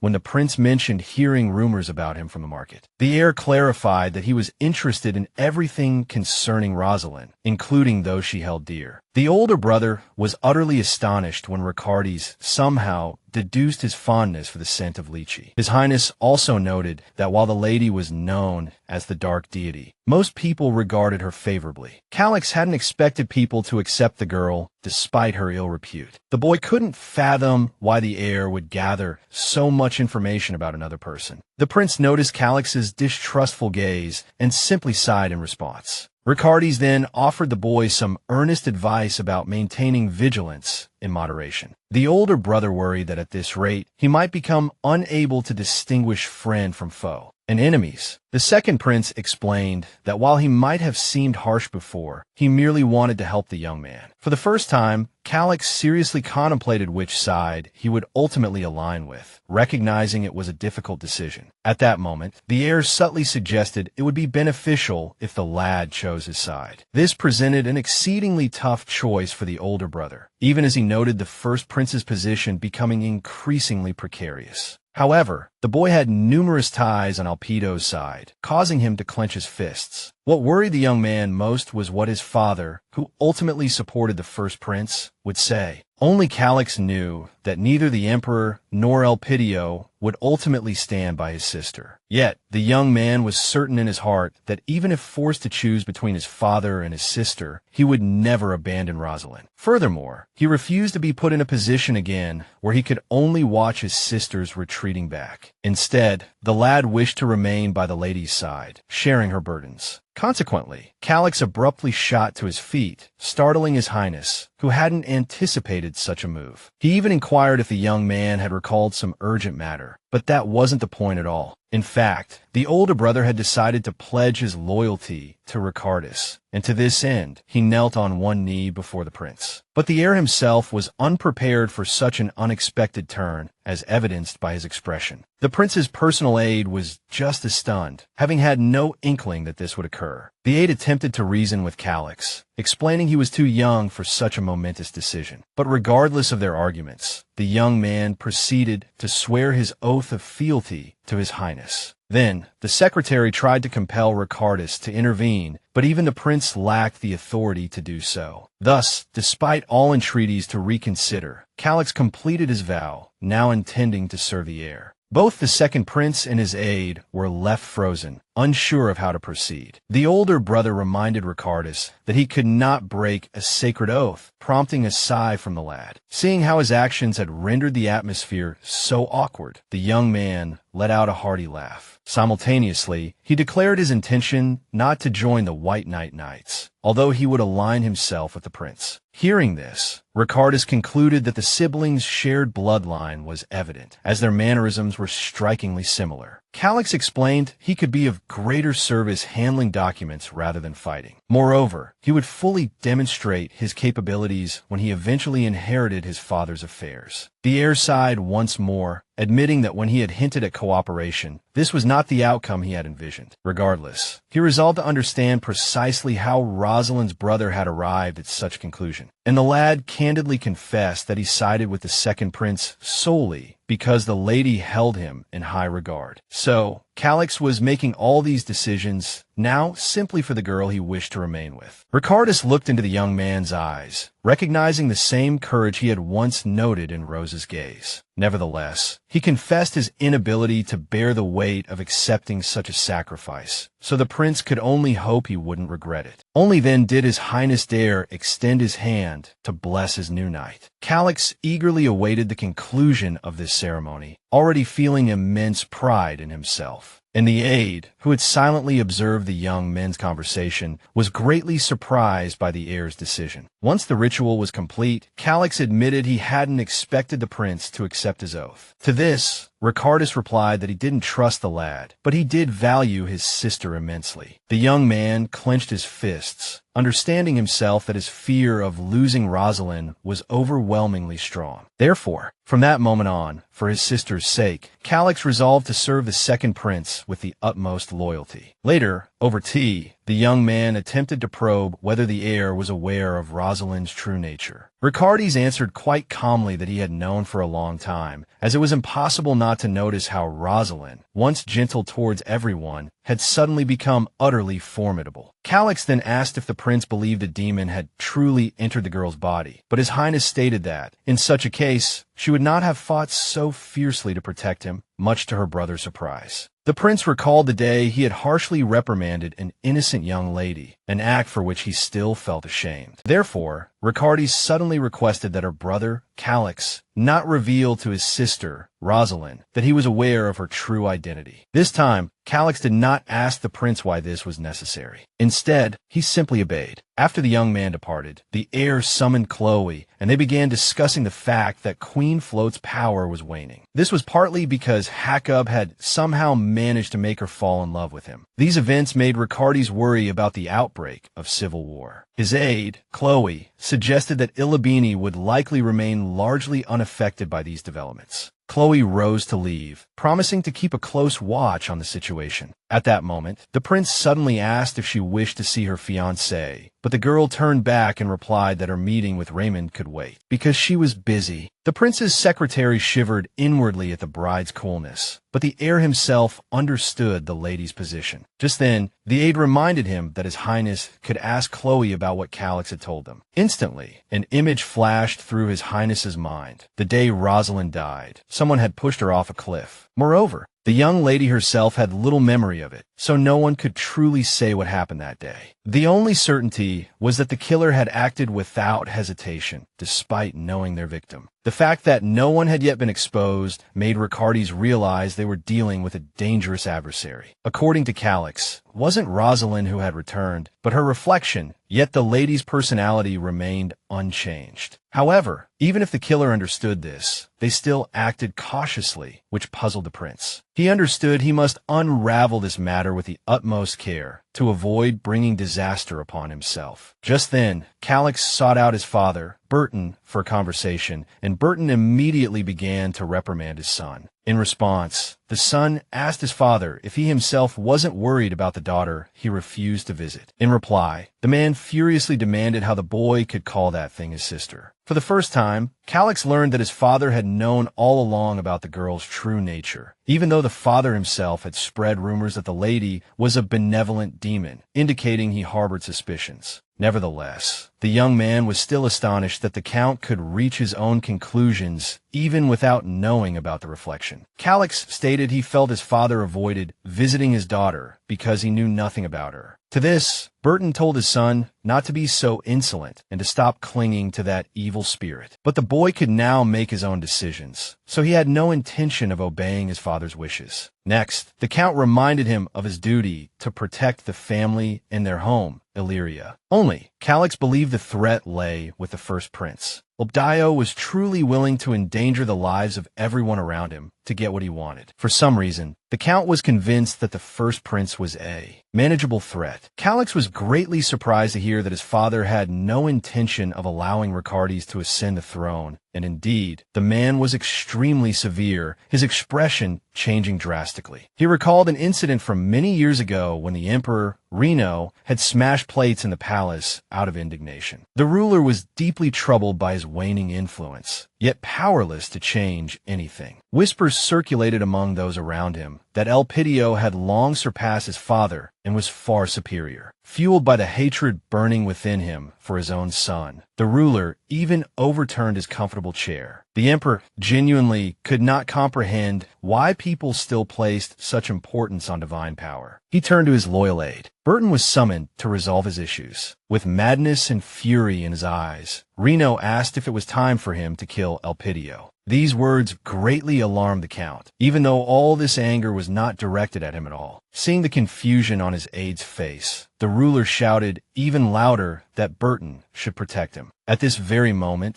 the emperor was convinced that anyone who threatened his power must be executed. Burton knew perfectly well that, in reality, the whole matter had nothing to do with the first prince. The ruler of Illyria wished to continue reigning for as long as he saw fit. Therefore, in an effort to save save the Emperor's son, the Count asked if he could find the boy, which piqued Reno's interest. The aide then stated that children possessing astonishing powers were most often found among common families. All other heirs were too weak to stand against Elpidio, but this one could. The ruler liked this idea very much and immediately ordered the Count to begin the search. Ultimately, Burton had to find a child of about 7 years old, with silver or golden hair and outstanding abilities. The man quickly found such a boy, who immediately noticed the Count approach. Looking at the child, the aide instantly realized he would be the ideal candidate for the role they needed. So, even though the boy recoiled fearfully from the man, Burton spoke to him. Later, Burton even found a fake mother for Ricardus, but she came from a noble background. The lady's father immediately granted the Count an audience, as this was a great honor and a rare opportunity for him. He disliked his own daughter because she had given birth to a girl with another man while unmarried. The fact that the young lady had the chance to become part of the royal family made her father proud of her. Burton asked if the lady was aware of her role, and the old man replied that he had no intention of discussing such matters with her. He considered her a hostage holding a child, so she would obey regardless. However, upon seeing the lady, the Count thought with dread that he should have told her everything beforehand to prevent hysterics. Now he pushed the boy towards the woman, inwardly anticipating potential tears and protests. But much to the Count's surprise, the lady accepted the child without any issue, even smiling at him. She happily announced that her daughter, Sestja, now had a very handsome little brother. The boy, who had always been mistreated and bullied by everyone, had not expected things to turn out this way at all. When his now mother reached out to him, Ricardus habitually flinched, afraid of being struck. But instead, the lady stroked the child's head, which captivated the little boy forever. The woman leaned down towards Ricardus and said that she now placed great hopes in him. Burton didn't know what consequences the creation of this illusory family would bring, but he hoped their sacrifices wouldn't be too great. However, events unfolded far worse than the Count could have anticipated. As it turned out, Ricardus was beaten by the woman he now considered his mother. She blamed him, claiming that because of this prince, her only beloved daughter, Sestia, had died. The lady, nearly mad with grief, pleaded with the young man to return her daughter. But just moments later, realizing what she had done, she began begging her son for forgiveness. The mother confessed she was so weak that she had started burdening him with all her sorrows. She withdrew deep into herself, and 6 months later, she drowned in the icy lake. It remained unclear whether it was an accident or if she took her own life. Consequently, young Ricardus had to bury 2 people close to him in rapid succession. When Burton arrived to offer him some measure of support, the boy suddenly shared his thoughts with the Count. His suspicions left the Count stunned. If it hadn't been for him, Ricardus surmised Elpidio would have been dead long ago. It was the truth. Only now did Ricardus grasp the true purpose for which he was needed, and the realization ignited his fury. The Count could offer no rebuttal to the young man's words, for he was right. So, he simply turned away in silence, ashamed for having ruined the boy's life. In response, Ricardus couldn't help but erupt into loud, almost maniacal laughter, releasing all his pent-up emotions with a brilliant smile. He remarked that, initially, he had been given everything he had ever dreamed of. Then, the young man's tears fell upon his own shadow, lamenting that now, everything had been snatched away. The heir asked if the Count remembered the day they first met, when he had spoken of his power. Burton had told the boy he was destined to become emperor, but it had been a lie. Only now, when it was far too late, did Ricardus realize this, a profound sorrow settling deep within his soul. And so he wept, declaring that only now had his true fate been revealed. Meanwhile, Nesta located Miss Rosaline and offered her a greeting. The fair-haired young man was genuinely glad to see the lady had returned unharmed, but Rosa herself wore an expressionless face, even when the fellow mentioned that he, too, had attained title. She merely asked if Nesta wished to fight again, which immediately caused him to blush. The blond young man, once more, just in case, asked the lady to forgive his past actions. He murmured that he had hoped the girl might confess her feelings to him, but she remained utterly indifferent. Instead of offering any comfort, the lady simply turned and walked away, leaving Nesta completely bewildered. As it happened, Rosaline had gathered some beautiful flowers and dearly wished to present them to someone. Her gaze fell upon a nearby flower bed, where she saw the very plant Calix had once given her. This brought pleasant memories flooding back to the girl, and she smiled sweetly, nestling against the blossoms. Just then, a certain count decided to patrol the area around the prince's chambers. He then heard an inexplicable rustling sound from above, prompting the man to look up. Imagine his astonishment upon seeing the white knight perched in a tree holding flowers. It was Rosaline, still disregarding the main gate and climbing in her preferred manner. The count yelled up at the lady from below, reminding her she was supposed to be in a meeting, but he couldn't reach her. Taking advantage of the rule that no one could enter Ricardis's chambers through the door without permission, the young lady slipped in through the window and approached the heir. The flowers were intended for him. The girl was surprised to find him asleep. Rosaline then couldn't resist reaching out to touch the prince's forehead, but before her fingers could graze his highness, he suddenly twitched in his sleep. He was dreaming of the aftermath, when his mother had declared that due to her weakness, he would face the winter alone. The lady had truly felt immense sorrow for Ricardis, yet she couldn't endure the agony of losing her daughter. The thought caused the heir to open his eyes and feel that same touch upon his forehead. Unexpectedly, he found himself looking into the cheerful face of Rosaline Rose, who held a bouquet of flowers. At first, Ricardis even thought he might still be dreaming, though everything felt far too real. Sitting up on the sofa, the young man finally grasped that he was not, in fact, asleep at all, and the girl abruptly presented the prince with a bouquet of wildflowers she had procured from somewhere. The air inhaled their pleasant fragrance, which suddenly reminded him of the continuation of his other dream. Then he was sitting in a carriage with his mother, and she told him he must wait until spring. The lady implored her son to endure the harsh winter, for the seasons would change sooner or later. At that moment, the boy responded to her with a joyful smile and promised he would do his best to wait. Unexpectedly, even to himself, Ricardis realized he had finally waited for that spring to arrive. Before him stood Rosaline, completely unaware of what the prince was thinking at that moment. In that instant, he reached out to touch her face, wanting to feel the warmth of her skin and the coolness of her hair. Then, with a noticeable blush on his cheeks, His Highness confessed that he had missed the girl dearly. Hearing that the gentleman had missed her, the young lady blushed slightly, though she didn't feel embarrassed. Ricardis, very calm and confident at that moment, looked directly into the eyes of the girl before him. Then, the heir turned his attention to the flowers, remarking that he found them very beautiful. But in truth, the bouquet, though quite lovely, was rather crumpled. The prince concluded that the lady must have picked the flowers from a flower bed after the gardener had trimmed them, yet he thanked her nonetheless. Then, the girl, who had been watching the gentleman intently, suddenly declared that he was very handsome. These words took His Highness by surprise, causing him to blush noticeably. Ricardis was about to return the lady's compliment,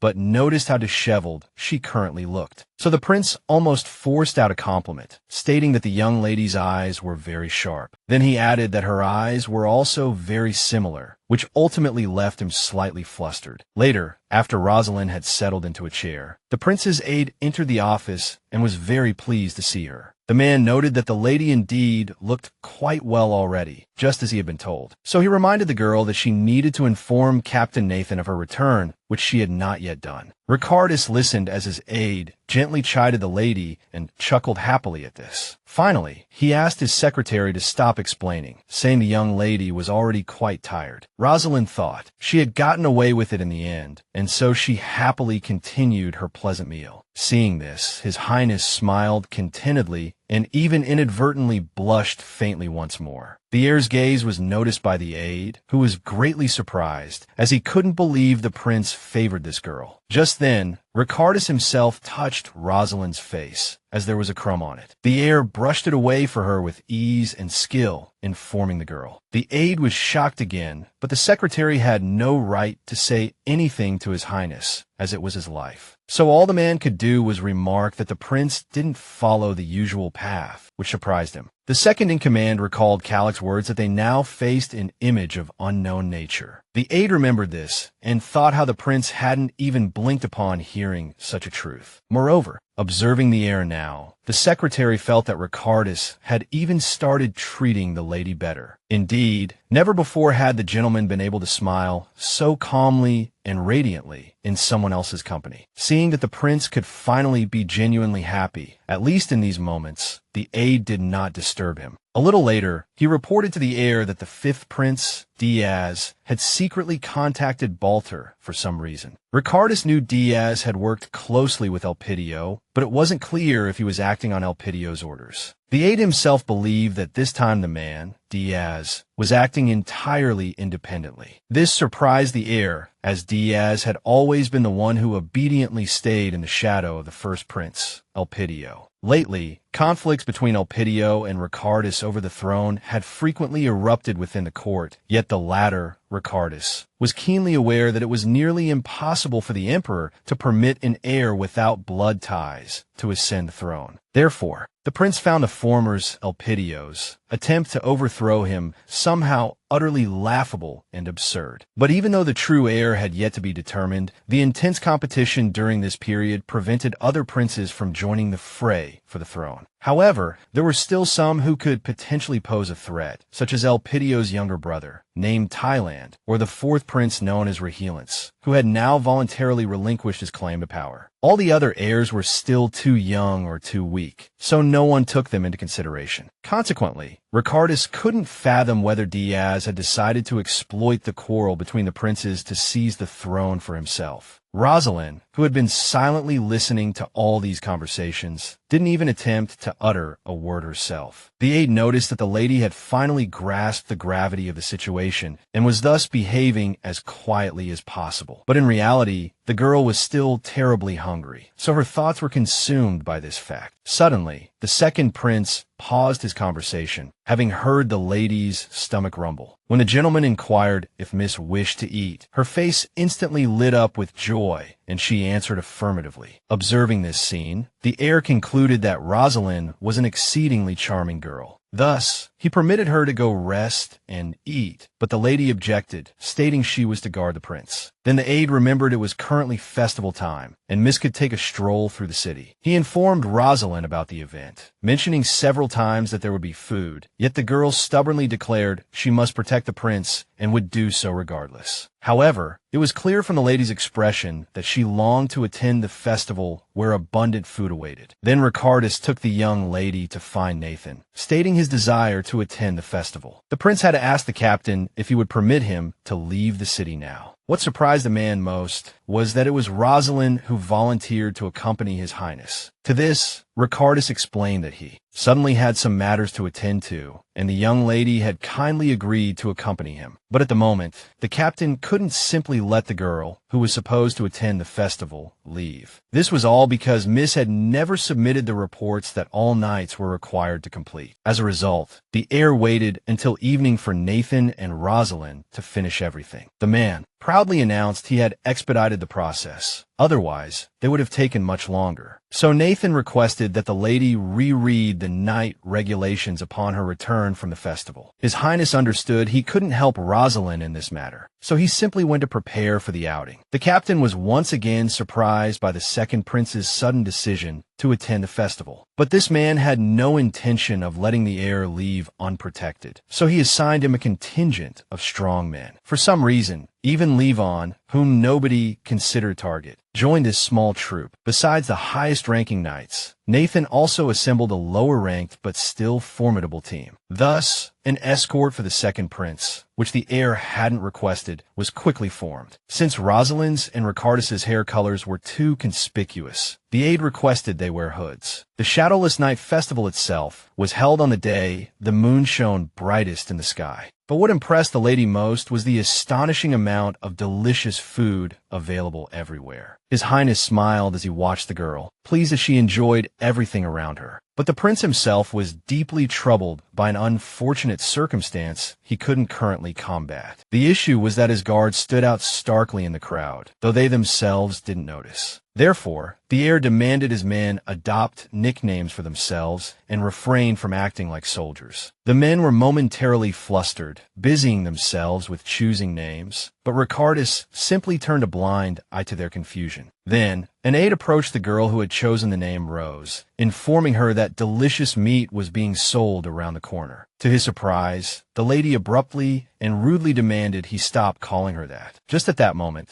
the prince happened to call the young lady by the same name, offering her a piece of skewered meat. His Highness smiled, asking if the girl was hungry, as she hadn't eaten in quite some time. Much to the aide's astonishment, Rose readily accepted the food offered by Ricardus. As the lady contentedly chewed on the delicious meat, her gaze was caught by something interesting on a nearby counter. She noticed some beautiful jewelry, its luster and elegance captivating her attention. The prince immediately offered to buy some for the lady, but she mentioned she had her own money. The girl clearly remembered that she could be arrested if she didn't pay, which surprised the heir. Ultimately, Rosaline chose one piece from her 2 favorite items of jewelry. The vendor commented that the lady had excellent taste, having chosen so carefully. Ricardus also remarked that the item the girl selected was very beautiful and lovely. Suddenly, the young lady declared that the color of the ornament closely resembled His Highness's eyes. The prince asked if that was why she bought it, and the girl affirmed his question. The heir felt slightly embarrassed, mentioning he often heard his eyes likened to precious sapphires. He then pointed to another ornament on the counter, saying it resembled Rose's eyes. The girl could hardly believe it, feeling that such a color was too beautiful for her eyes. As a result, Rosaline suddenly concluded that her own eyes must be quite beautiful too.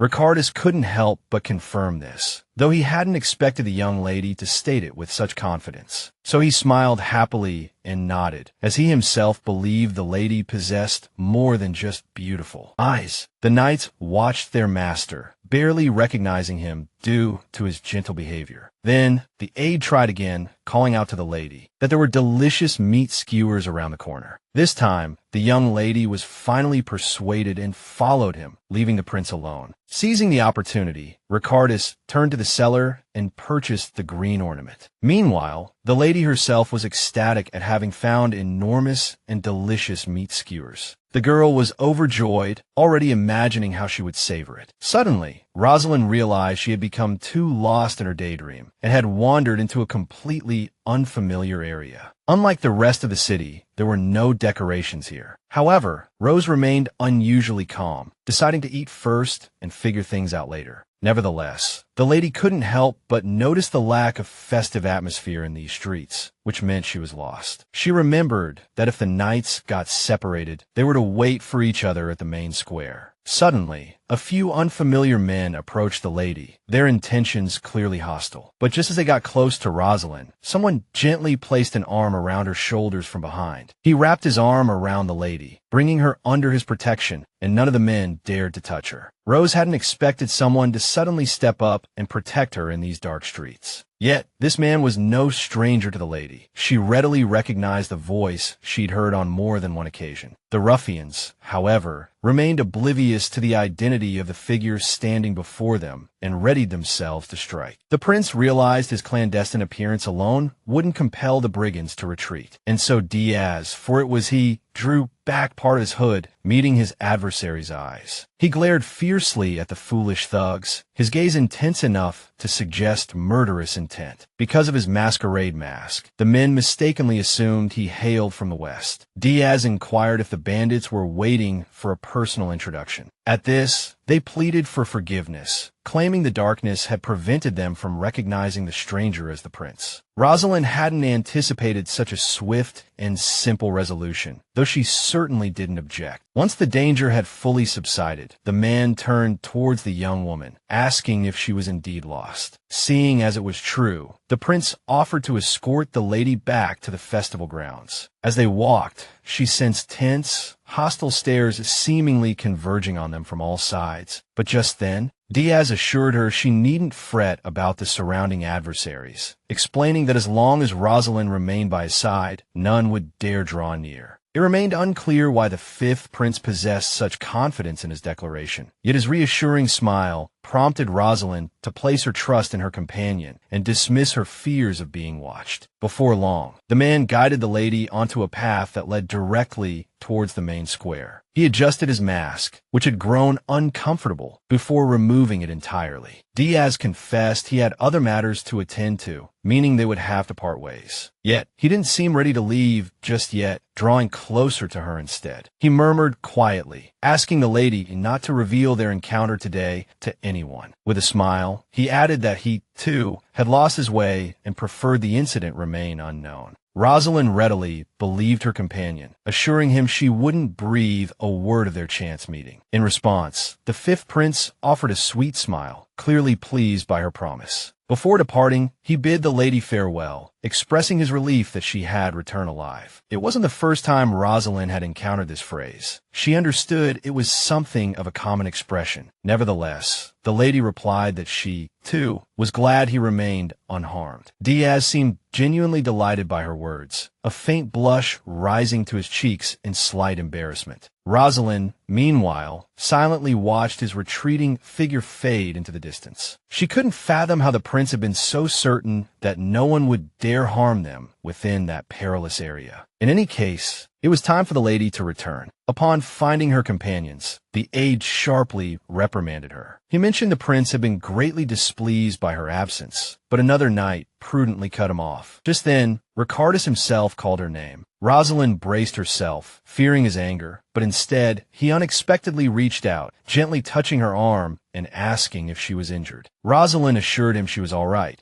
but the prince nonetheless gave her a careful look over as a precaution. At last, he seemed satisfied that she had truly come to no harm during her separation from them. The lady was quite surprised that the prince wasn't angry. Instead, he inquired gently about her ordeal, asking if she had managed to avoid any confrontation. The young lady confirmed that nothing of the sort had occurred. Abruptly, however, Ricardus's demeanor shifted, his expression turning severe. He stated he would report her carelessness to the captain, adding that the captain would not be pleased. Terrified by this prospect, Rosaline began to implore the prince not to inform on her. As the lady began clinging excessively to the prince, the aide pulled her away. Suddenly, they all froze upon seeing the monks arriving to commence the ceremony. The monks proceeded slowly and gracefully towards the altar, ensuring as many people as possible could witness their procession. This was the first time Rosaline had seen such a spectacle, so she was keenly interested in absorbing as much as she could. Following them, a handsome young man, quite familiar to Ricardus, ascended the platform and removed his hood. The young man's eyes sparkled as he curiously surveyed everyone present. The prince noted with displeasure that this time, the ceremony had been entrusted to the fourth prince, known as Rosaline. Rosaline, having never met the other princes, couldn't have guessed this man possessed royal blood. Meanwhile, the current high priest beamed pleasantly at the assembly and announced that the moment to begin the ritual had arrived. This annual national festival traditionally involved the high priest. Raymond mentioned that these figures would recite sacred scriptures to the people and wish them happiness. Ricardus himself, however, was deeply dissatisfied with his younger brother's lack of seriousness during the event. Yet, when the time came, the prince finally composed himself and began reciting the rites correctly. From the outset, he recounted the legend concerning the night without shadows that had descended upon all. The people, realizing they were being told something of great importance, began to pray together. But again, the crown prince disliked the tone in which his brother addressed the crowd. Rosaline reiterated that the power of the dark god had once permeated the entire world, forcing people to confront chaos. But the young man continued. A hero soon descended upon the earth, eclipsing the darkness with his light. He asked the crowd who he was speaking of,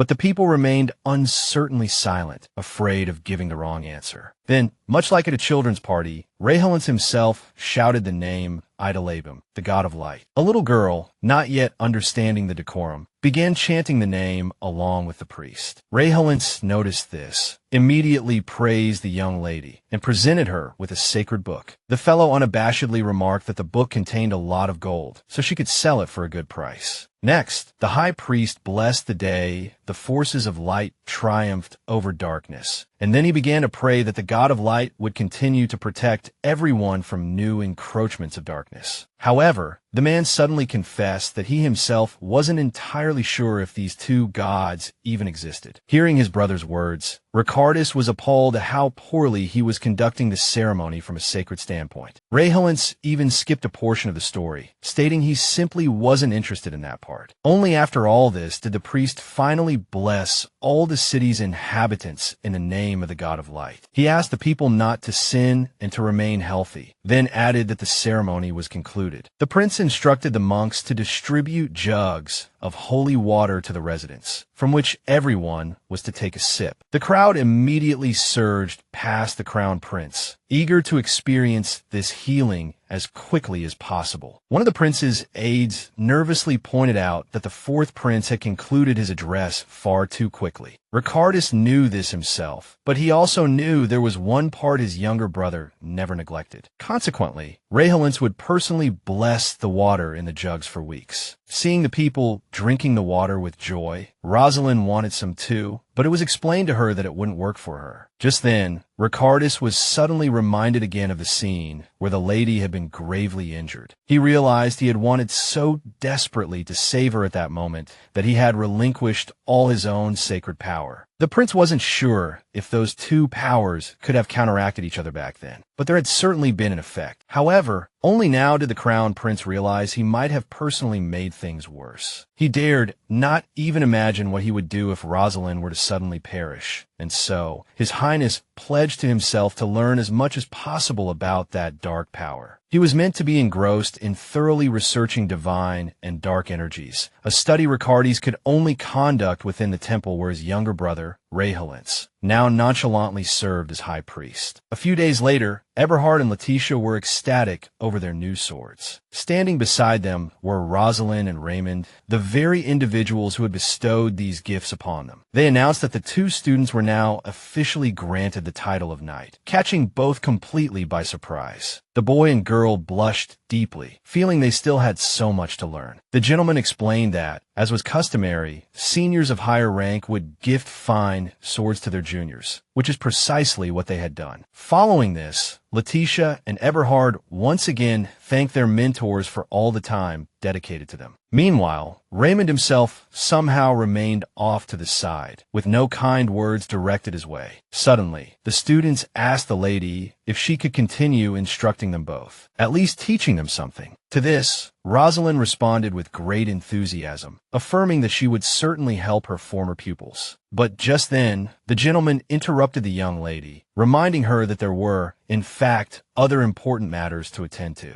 He led the lady to the parade ground, where a new line of recruits stood, hoping to be selected. Raymond was pleased to see the recruits greet their seniors in near-perfect unison. Then, the gentleman informed the lady that she needed to once again choose whom she would mentor next. The man stated she surely required new assistants, but the lady countered that she hadn't received any applications. In response, Raymond remarked that Rosaline was so popular, a selection process was hardly necessary. The gentleman told the young woman that even many renowned knights admired her, so he once again requested that the lady simply choose whichever student she fancied. The man jokingly added that as soon as Rose made her choice, that recruit would immediately fall at her feet. Having said this, the gentleman instantly laughed, clarifying it was merely an example that had popped into his head, nothing more. But before Raymond could finish, Rosaline suddenly walked towards one of the recruits. The boy held a flower in his hand, and so, as she approached, he offered it to the lady. Glancing at the plant, the lady immediately perceived it was as frail as the one offering it. However, the child's aura told Rose that he was decidedly no ordinary person. Within the recruit's eyes, the lady saw a demonic entity, the second time she had encountered such a presence. This situation ignited within Rosaline an immense curiosity about this child possessed of demonic power. Therefore, she announced quite loudly, choosing him as her new student. This unexpected declaration stunned not only the boy, but everyone surrounding the young woman. When the boy realized he would be studying under Rosaline herself, he flushed crimson. Then, just as Raymond had demonstrated earlier, he swiftly dropped to his knees, thanking the lady for choosing him. The gentleman himself hadn't expected the recruit to take his words so literally and actually kneel before the lady. As the gentleman was now quite flustered, he became slightly short-tempered with the boy, chiding him for kneeling on the ground. And so, the boy once again offered the flower to the lady, who hadn't even noticed how she had dropped it. He said he offered the flower as a sign of respect for the lady, which he had tried his best to show. Since the lady had no reason to refuse such a small gift, she accepted it. At that moment, the other recruits began to whisper angrily amongst themselves, disapproving of the lady's choice. Raymond noticed this promptly and suggested they leave quickly, as their business there was concluded. Later, the gentleman examined the boy's personal file, learning his name was Hessa and that he could not fence. Furthermore, this boy was exceedingly ill-mannered, making him difficult to teach. The gentleman, referring to Raymond, had already concluded that this lady, referring to Rosaline, would absolutely be unable to handle such a poor student. He asked Hessa if he realized the full responsibility now falling upon him, and the boy immediately replied that he would try very hard, although the gentleman deemed this insufficient. The gentleman explained that any careless action by the child could bring shame upon his teacher. Blushing to the roots of his hair, the newcomer, referring to Hessa, stated that he understood all this perfectly and would strive to avoid it. Then Raymond finally asked Rosaline what her thoughts were on the boy's education. The lady, referring to Rosaline, calmly replied that her graduated students could help fill the gaps in Hessa's knowledge. But the gentleman was greatly displeased with this answer, as he had been trying his utmost to imply that the lady should give up on the boy. The newcomer himself watched Rosaline with excitement, hoping she wouldn't change her mind about teaching him. And indeed, Rosaline stated she was prepared for any difficulties in his training, so she would maintain the status quo. Later, Hessa followed the lady, wondering why she had such confidence in him. More than anything in the world, the boy wanted to become Rosaline's student, yet he couldn't believe it would work out. He knew the lady had accomplished many great feats, despite being a renowned demon herself. Then the lady led the boy to a place where no one could see them and asked him to demonstrate his magic. Hessa had already decided to trust his teacher in all matters, so he obeyed without hesitation. Rosaline immediately noticed that the child's power differed both from her own and from the power of the Black Moon, possibly referring to some power system or entity. It was the first time the boy had seen someone appreciate his magic instead of fleeing as quickly as possible. Hessa then mustered the courage to ask the lady to show her abilities. Rosaline was surprised by such a request, not expecting a newcomer to have the audacity to ask such a thing. However, seeing no harm in it, she agreed, just as she suddenly heard strange noises. It turned out to be Macaroni flying in through the window, standing guard just in case. Hessa had never seen the teacher's friend before, so he hadn't known if she truly existed. After the lady conversed with the other reflection, possibly referring to Macaroni, she finally showed the little demon her magic. The boy's mouth fell open in astonishment as he watched Rosaline's power spread through space like a starry sky. He had always mistakenly believed that demons were merely terrifying creatures incapable of anything beautiful. But the sight Hessa beheld at that moment struck his soul with its magnificence. Later, Eberhard approached the boy as his senior, wanting to be the first to get acquainted. Taking advantage of his higher status, he even patted Hessa on the head. Then this fellow, referring to Eberhard, promised he would try to teach the boy well, despite his objections to the arrangement. The novice, referring to Hessa, was already blushing, as he didn't like this teacher at all, unlike how he felt towards Rosaline. When Eberhard stroked his head again, Hessa even doubted if he had truly studied under Rosaline. Sensing some strange aura emanating from the boy, the fellow withdrew his hand just in case. Just then, Hessa asked the senior if they should spar so that he could begin the teaching. As a result, Eberhard ran off to complain to Letitia about the insolent newcomer. The girl, referring to Letitia, was disappointed, as the fellow had previously claimed it would be easy to befriend the boy. The young man reported that the boy had suddenly challenged him to a duel, and the lady was surprised he had actually lost. Eberhard tried to explain that the spiritual victory was his, although he did end up on the ground. The fellow still couldn't believe how strong the boy was despite his frail build, but what frightened him most was the look Hessa gave the would-be teacher. After his victory, what wounded Eberhard most deeply was how, in Rosaline's presence, the boy once again became sweet and harmless. Consequently, he now found himself pleading with Letitia to personally oversee the newcomer, admitting he himself had grown fearful. The girl's retort was to scold the fellow. He was meant to be instructing the boy, yet they had ended up fighting. Following this, she pressed a hand to her forehead and let out a sigh, acknowledging that she couldn't possibly refuse to aid her friend. At that very moment, Calic,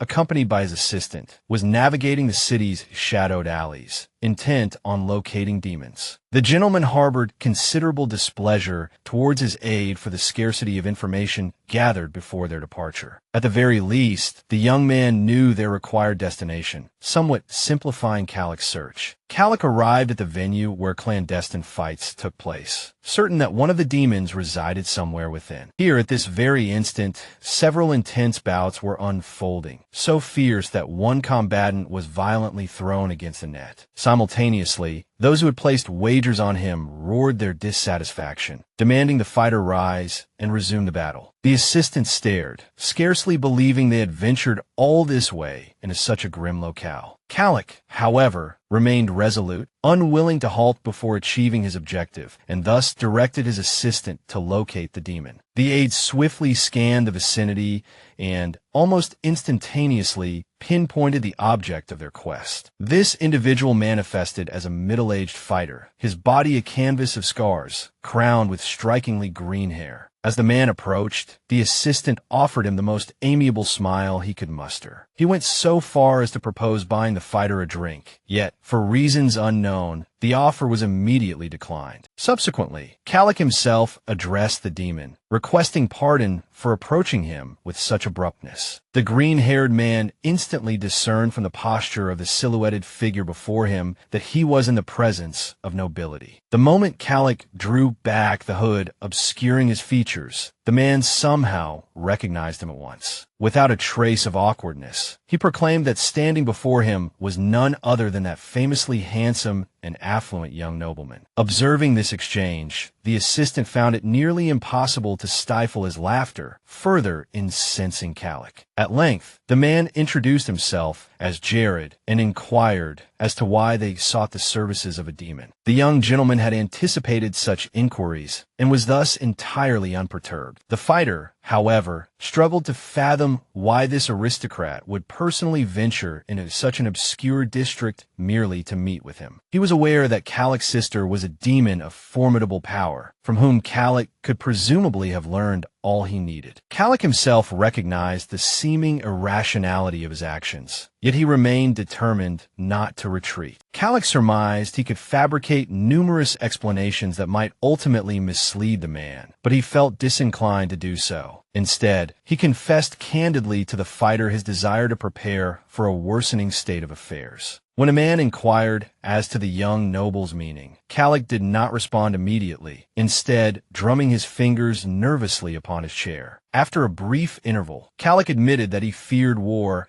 a revelation that visibly startled Jared. Calic elaborated that this was precisely his reason for requesting the fighter relay his message to every demon within his acquaintance. He pledged upon his sister's name that he would compel them to do nothing, yet he intended to rely upon their strength. Meanwhile, within the palace walls, Hessa was obstinately attempting to articulate the knight's salutation, though his words remained halting. In contrast, Letitia recited her portion of the phrase with ease before formally introducing herself to the boy, as they had not previously been acquainted. The young woman resolved to approach the novice's training with due seriousness, bringing with her a prepared list of requirements and regulations. Yet, before the lady could commence, Hessa abruptly proposed that she engage him in a sparring match, just as had occurred with Eberhard. Hearing that the newcomer sought yet another fight, the fellow nearly lunged at him, but Letitia restrained her friend. The girl surmised that although this demon appeared frail, immense power lay hidden within him. Thus, she insisted once more that today she would enlighten him regarding his duties. By now, Eberhard's mouth was covered, leaving him to express his profound displeasure solely through gestures. When Hessa inquired again if the lady was unwilling to cross swords with him, she revealed her family's motto, which spoke of how the women of her lineage never knew defeat. Letitia then asked Hessa for his interpretation of this saying. The girl clarified that it didn't imply they were overwhelmingly strong, for no one is truly invincible. She mentioned that even Rosaline, despite her superior combat prowess, frequently lost to her in games of chess. Hessa struggled to grasp the motto's meaning, given its claim that the women never failed. The lady then elaborated, explaining that it signified the wisdom to discern the opportune moment for battle, and only then, to fight decisively until the very end. Letitia even punctuated her explanation with a pointed finger as she conveyed the full weight of her words to the novice. The girl then added that, for the present moment, Hessa had no need to engage in combat with either her or Eberhard. She directed the boy's attention to a list of duties, declaring that his purpose was to assist Rosaline, which was the reason for their gathering. The boy came to the realization that, regardless of his current fighting capabilities, he remained the subordinate party. Consequently, he bowed his head in submission, thereby acknowledging his defeat before his superiors. Hessa offered a sincere apology for his previous foolishness and pledged to apply himself diligently to his studies. Letitia felt a deep satisfaction with the accomplished task, yet Eberhard remained unconvinced that matters would resolve so easily. Just then, Ricardes, accompanied by his retinue, proceeded towards the temple, calling out for Rosaline. Along the way, Raymond and Arthur, riding ahead, immediately began to eavesdrop on the conversation between the two. Thus, the Lord overheard the lady remark that her new student's hair shared the same hue as the wine she had recently enjoyed with the prince. The prince himself, still oblivious to being overheard, continued the conversation in a light-hearted manner. The girl, however, perceived that the knight intended to impart news she would find utterly disagreeable. Therefore, before anyone could intervene, she whirled around, crouched low upon her horse in preparation to leap, and then Rosaline abruptly burst through the window into the prince's carriage, an action the fellow had completely failed to anticipate. As curses echoed from outside, the lady simply drew the curtains shut, remarking that now they would be undisturbed. While the heir attempted to comprehend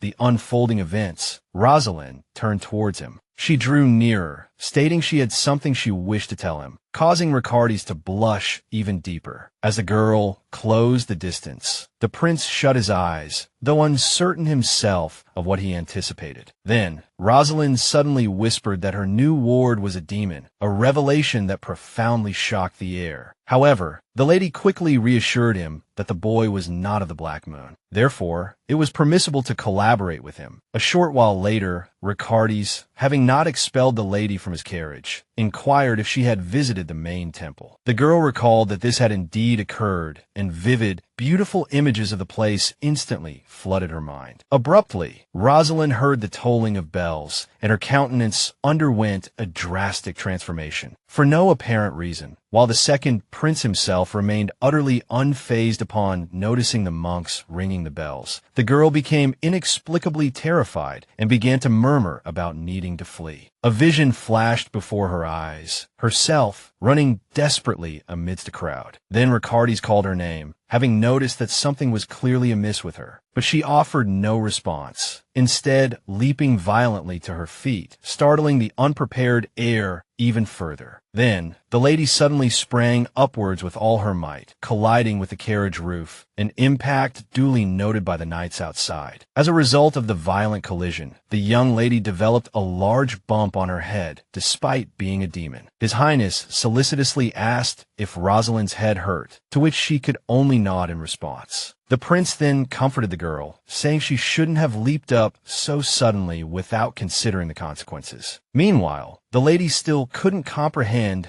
why her body had reacted so strangely to the sound of the bells. She didn't know what images had flashed through her mind, nor where she should have run. Soon, the entire procession arrived at the temple, where Ricardes was immediately greeted with reverence by the monks. The heir hadn't expected such a ceremonious reception, and so he stood there awkwardly. Eventually, he held his ground, stating he only wished to see his brother, the high priest. However, the monks persisted, insisting vehemently that the prince should confess, as it had been a long time since his last visit. As usual, Rosaline entered the temple alongside the White Knights, but the lady felt uneasy here. Although she maintained proper decorum, the lady noticed hostile glares directed at her from all sides. The girl couldn't understand the reason for this attitude towards her, as she hadn't done anything wrong. Suddenly, guards blocked the lady's path with their weapons, lowering the blades near her throat. The prince and his closest aides noticed this immediately, causing them all to turn around, but this did nothing to help Rosaline, as somehow she was still barred from proceeding. His Highness demanded to know what the guards were doing, to which they replied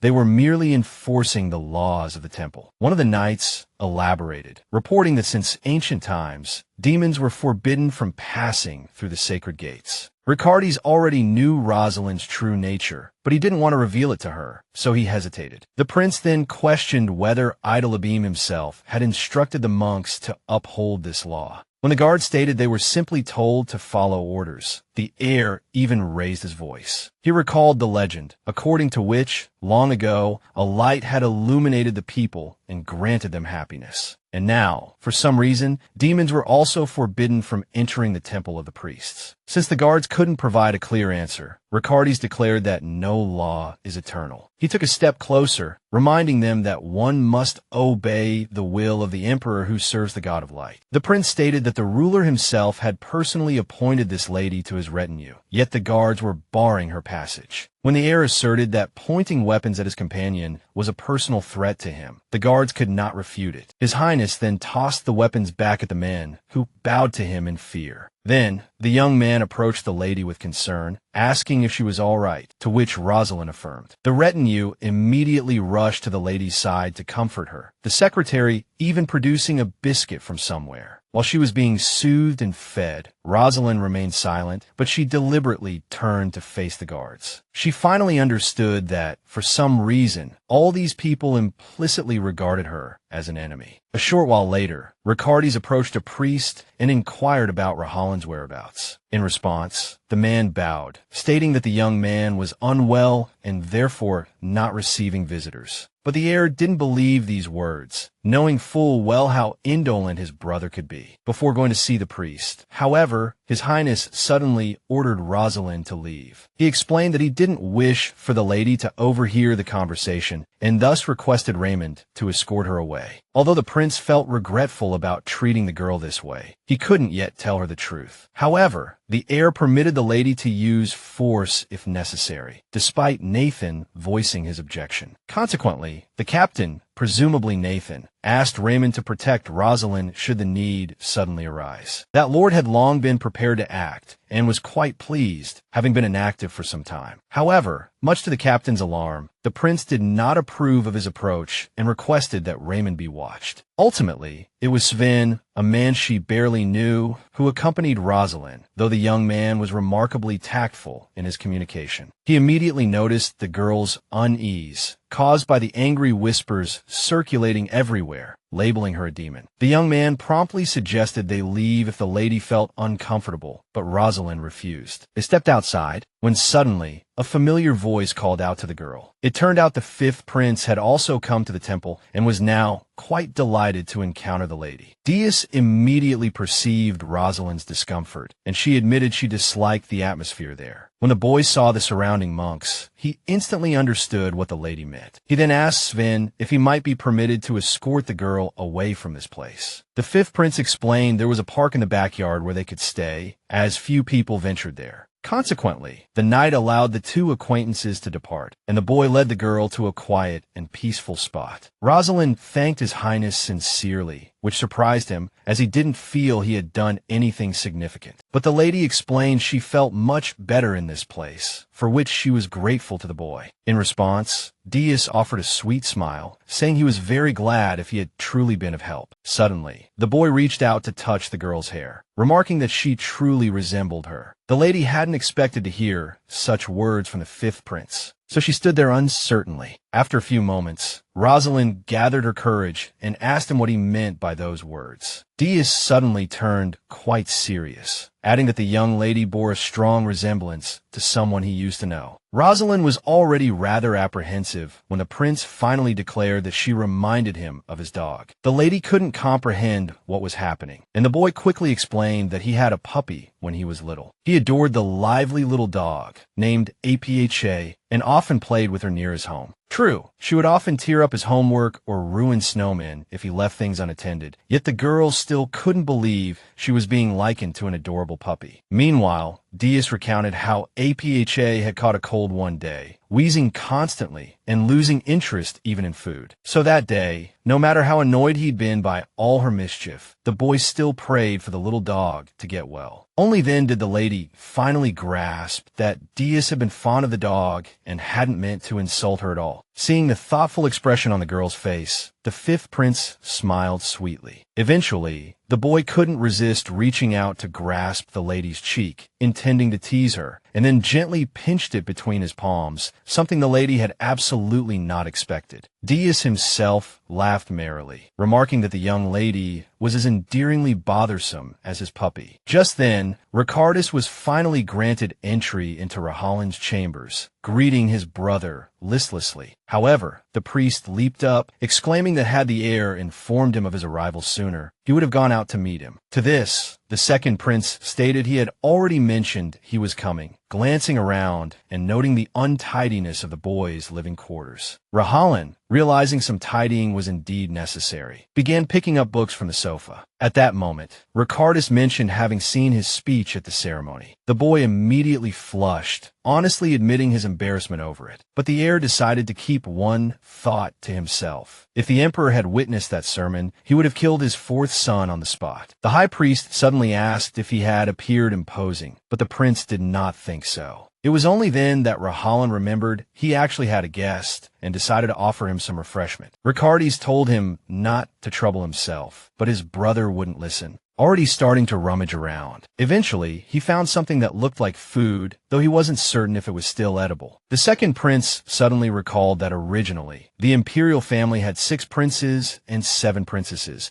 and neither he nor his sister could trust anyone until, one day, one of the brothers proactively approached them. He showed genuine interest in the newcomers, even inviting them for tea multiple times, despite the potential punishment he might face for doing so. And this time, the fourth prince, as he had done many times before, poured tea for his younger brother first and initiated the conversation. Then, the high priest asked what wind had blown the heir to the main temple, as he couldn't possibly have come without reason. Hearing this, Ricardus turned away thoughtfully, still unsure how exactly to phrase his question. He then inquired about the nature of the power of demons, who also lived among them. Rosaline chuckled lightly, remarking that he hadn't expected his younger brother to have forgotten everything they were taught about demons. He abruptly asked if Ricardus had learned anything regarding the Night of Blessing, and indeed, he had found new information in Bolta. The second prince guessed that the fourth prince already knew everything, and the latter explained with a smile that he hadn't become high priest for nothing. Then, the young man admitted that very few people knew the truth. Even he himself had heard parts from his teacher and learned other parts on his own. When the boy mentioned his teacher, the heir grew concerned as he had heard the story. His mentor was the high priestess Vidit, who had taught many children her arts, but it soon became known that she was no ordinary person, but the leader of a heretical sect. Consequently, the old woman faced the death penalty, and her position was taken by the former fourth prince, Rosaline. Initially, people thought this was a bad idea, but the young man began to throw tremendous tantrums. He claimed to know nothing about what his mentor had done and was therefore innocent. And now, Ricardus reminded his brother that he had once claimed ignorance of Vidit's teachings. To this, Rosaline replied with a laugh that after spending so many years with her,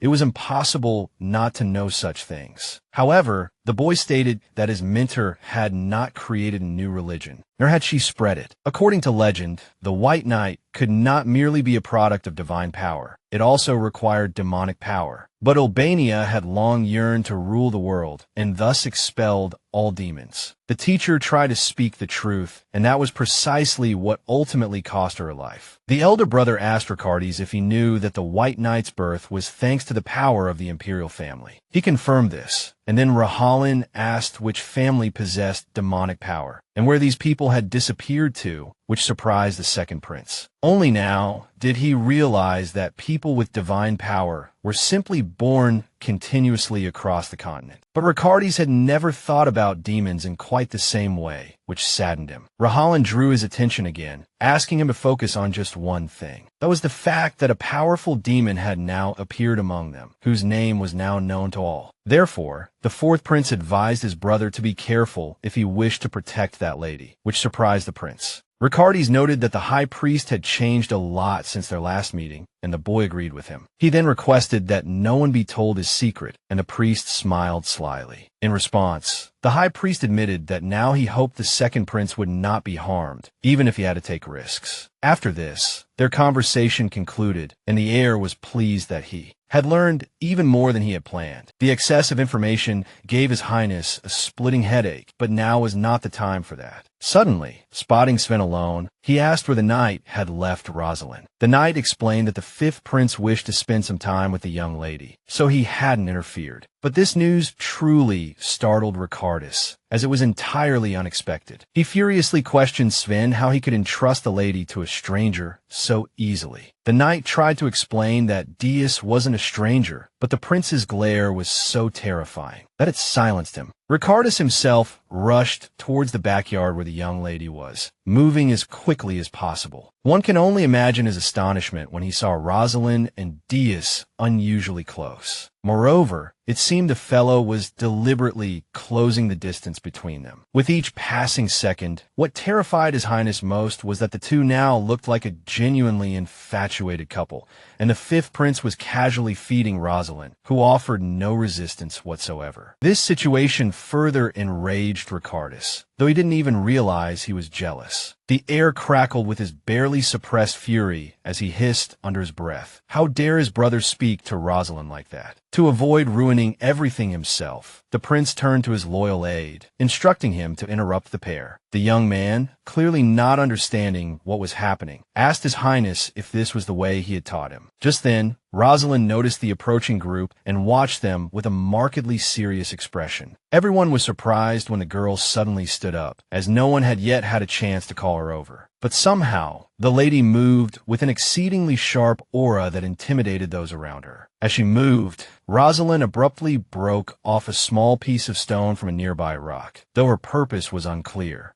Suddenly, the lady threw the stone with all her might. It whizzed past Ricardes' cheek by mere centimeters, but the girl's target wasn't the prince, but one of the attendants behind him. The stone struck the man squarely on the forehead. He instantly lost consciousness, collapsing to the ground, motionless. His Highness watched in horror, realizing once again just how formidable this young lady was. Rosaline explained her actions by stating she sensed the man was an assassin targeting the prince. From this, the heir concluded that the timid and quiet Dias couldn't possibly harm a girl. He glanced at Dias's face and saw it overflowing with joy, not looking like a villain at all. Upon returning, Rosaline sought out the captain, as she needed to submit a report. Entering the room, the girl immediately offered the regulation greeting, then noticed something peculiar. Although Nathan returned the lady's greeting, he himself was utterly captivated by a cat he was continuously stroking. The lady instantly recognized the animal as Mac-Karen, which greatly surprised her. Nathan himself mentioned that the cat practically followed him everywhere and would only eat food from his hand. The young lady hadn't expected Mac-Karen to be so deliberately close to the captain for some reason. Nevertheless, the girl stated she had brought back the report from the trip and needed to organize it. Nathan praised the lady for diving into work as much as possible right after returning. Having nothing more to say to the man, Rosaline politely took her leave. Just before she left, the cat meowed at the lady, leading the captain to conclude the animal liked Rosaline too. Walking down the corridor, the lady recalled the festivals Calix had once mentioned to her. The festival period coincided with the Empire's Foundation Day, so her brother had warned that his sister might be extremely busy. Within a month, there would be nighttime combat matches, a hunting competition, and the Foundation Day ball itself. Calix had also mentioned that weddings were often held around this time. Just then, a letter suddenly appeared right before her nose. It turned out Raymond had decided to invite Rosaline to his own wedding in this manner. The girl was surprised by the invitation and accepted it immediately, delighted at the prospect of attending. The Lord mentioned he had promised his bride they would wed as soon as he returned safely from Balta. Chloe had made the gentleman promise he would come back unharmed, and he had kept his word. Hearing this, The girl sincerely congratulated her friend, who was soon to find his own happiness. Lord Raymond, touched by her congratulations, expressed his hope that she might give a speech at their wedding, but Calic rather abruptly stopped the Lord, asking him to reconsider the offer. This was precisely what Rosaline recalled now as she walked down the corridor, reflecting on the festivals. Suddenly, a tall, imposing man walked past the lady, whom she hadn't initially noticed. Unmistakably, the girl instantly recognized the man as her own father. Before her stood the stern Count Burton, who barely glanced at the lady he no longer considered his daughter. The man abruptly remarked how strange it felt to interact with a lady who was, in effect, no longer his child. He then asked how the young lady had recognized him at all, to which Rosaline replied that she had heard much about her father. But what convinced the girl most that it was the Count before her was his truly severe countenance. Suddenly, the man stated that as long as the young lady remained in the second prince's retinue, she would continue to suffer, which greatly surprised her. Burton stopped and anxiously asked if Rosaline intended to keep protecting Ricardes. He confessed he didn't know what creature now inhabited his daughter's body, but the girl hadn't expected Burton to be so certain she would ultimately die. The Count recalled the sight he had witnessed in the days following the return of the prince's delegation, when they were searching for bodies. The area he surveyed appeared to have been bombed multiple times and was drastically altered afterward. Burton realized with horror that a terrible battle had occurred there, yet he was glad his daughter had been safe at the Vista estate. Still worried about the girl, the Count decided to see her as soon as possible. On his way, the man remembered how Rosaline had left home against her father's wishes. The lady had stubbornly insisted on protecting the second prince, despite the Count's threats that she would meet her end. But to all of Burton's words, the young lady had confidently declared she had decided everything long ago and would not change her mind. Both father and daughter knew full well they might never see each other again. Yet, the man couldn't bring himself to ask the girl again, so she departed as planned. But now,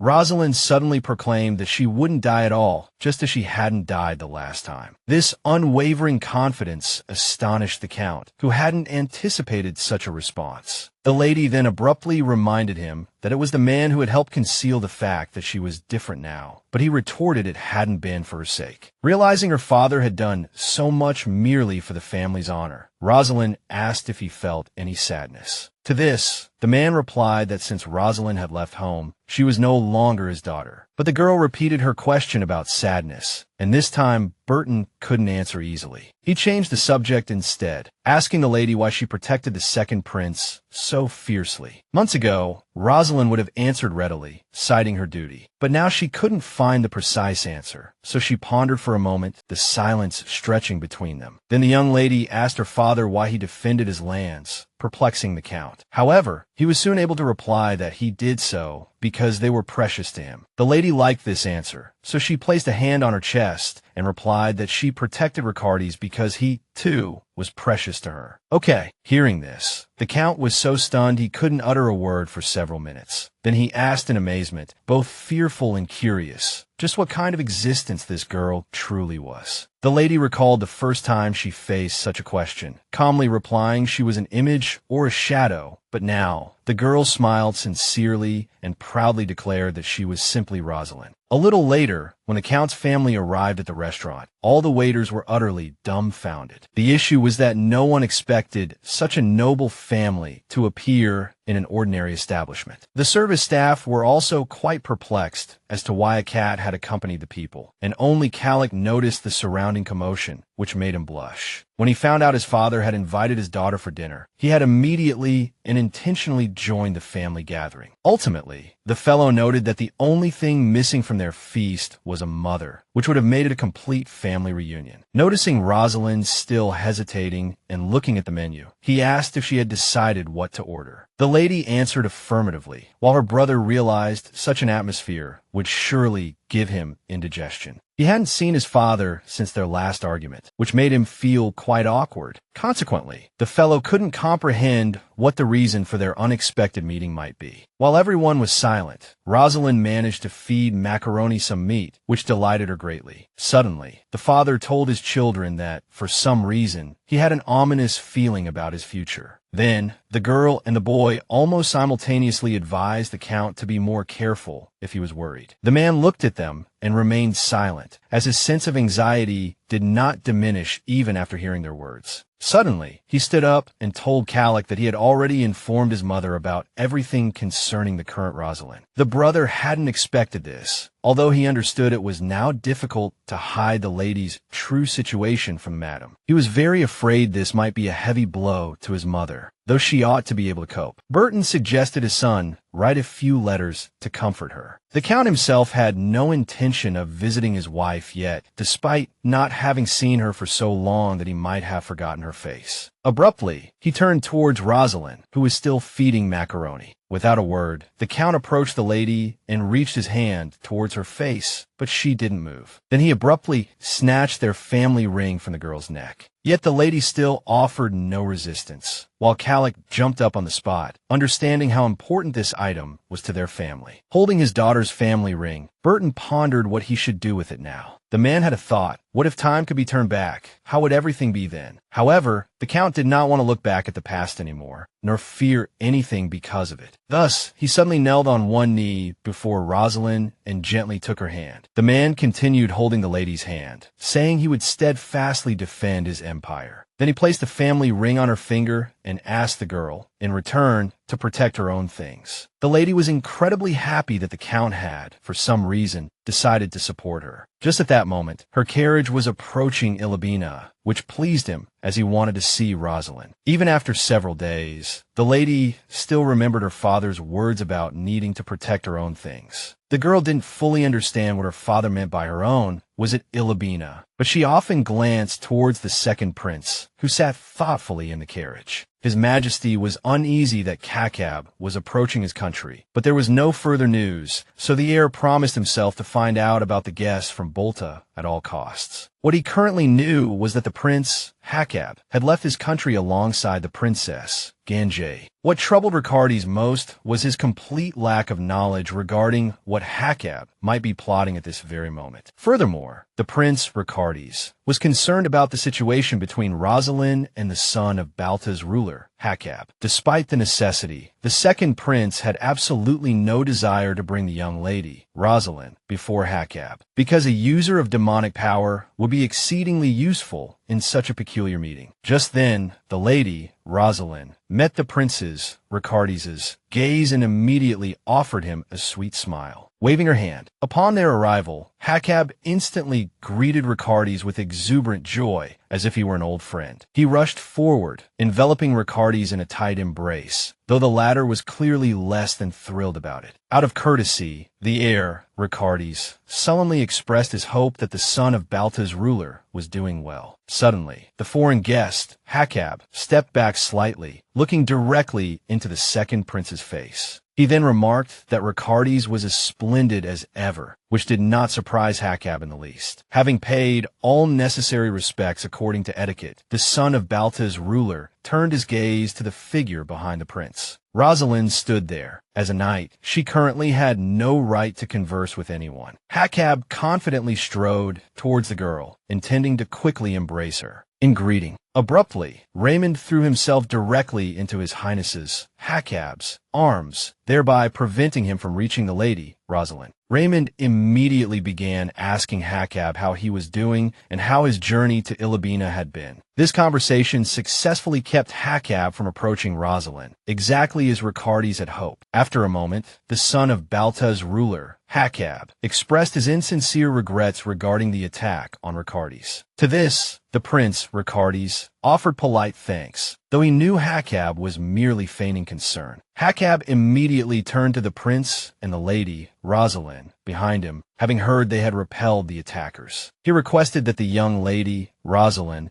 personally recount what had happened, which surprised her. But the heir, Ricardes, shielded the girl with his body and stated that she would not speak. He explained that Rosaline was currently serving as his bodyguard and was therefore not permitted to talk. Hakab responded that he was deeply saddened by such a statement, as he had anticipated a different scenario. However, he had no intention of giving up so easily, determined to get closer to the young lady, Rosaline, by any means necessary. The prince, Ricardes, noted the guests' Hakab's reaction, unconvinced that he had come to Ilabina solely for the girl. The heir racked his brain, trying to decipher the guest's true intentions. Somehow, the more Ricardes spoke with Hakab, the more apprehensive he became. Knowing he wouldn't glean any information from this prince, Hakab, he swiftly moved towards the princess, Ganji. Although the girl, Ganji, didn't possess much information about the Black Moon, Ricardes still found the meeting with her useful. Yet, just as with Hakab, the prince couldn't fathom what his sister, Ganji, was thinking. Meanwhile, the princess, Ganji, approached the heir, Ricardes, and kissed his cheek in greeting. Suddenly, the lady, Ganji, declared that the prince had become even more handsome than before, something she couldn't help but notice. Ricardes had already heard this from her brother, Hakab, but he returned the compliment nonetheless. At that moment, Rosaline watched Ganji standing excessively close to the heir, Ricardes. For some reason, she, Rosaline, felt uncomfortable about it. Just then, the captain called out to her as it was time to leave. As everyone took their seats, a maid carefully poured tea into the cups. Suddenly, a guard walked past her, the maid, very carelessly, bumping her hard with his shoulder. Then they, the guards, positioned themselves behind the princess, Ganji,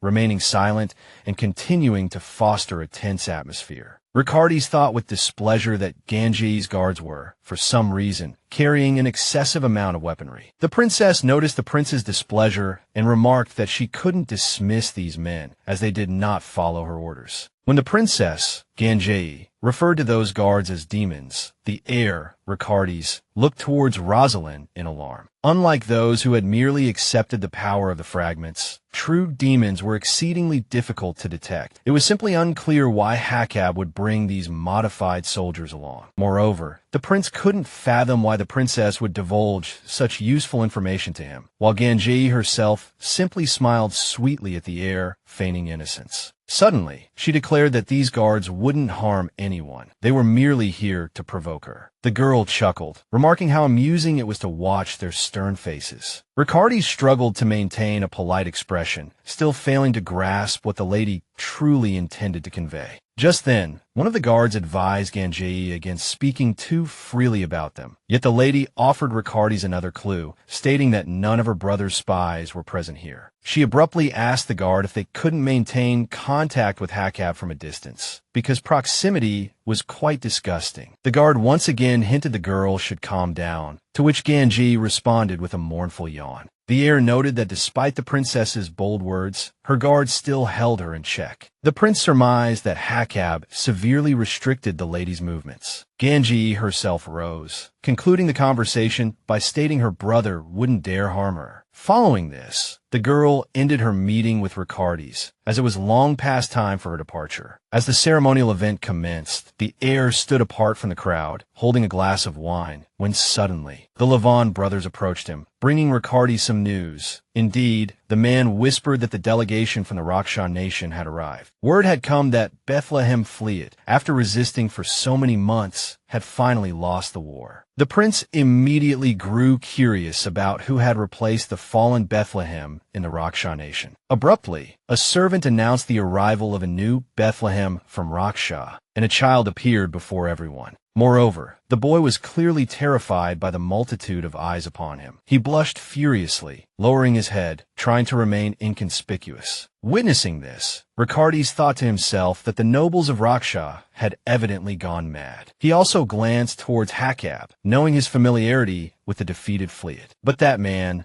Hakab, showed not a flicker of sorrow on his face regarding these events. Furthermore, he fearlessly re-engaged with the very nation he had nearly destroyed. Yet, before the son of Balta's ruler could approach the boy, he heard some peculiar tapping sounds, and the child himself reacted with immense joy upon hearing this familiar noise. It turned out that a relative of the young Bethlehem, serving as his regent, had come to see him. Ricardes did not recognize the old woman, but judging by her attire, she hailed from the royal family. The old woman possessed a somber countenance and a small stature, yet radiated immense inner strength. Hakab, however, immediately recognized the regent as a former Bethlehemite named Dimma. During her reign, she had unified her small nation and guided it towards unprecedented glory. With Fleet now overthrown, Raksha had selected a new ruler and transferred power to him. But due to the boy's tender age, Dimma had been assigned to him, tasked with teaching him everything. This old woman should have long been retired, yet she had become the regent for the new Bethlehem. The prince unhappily realized that the appearance of this old woman,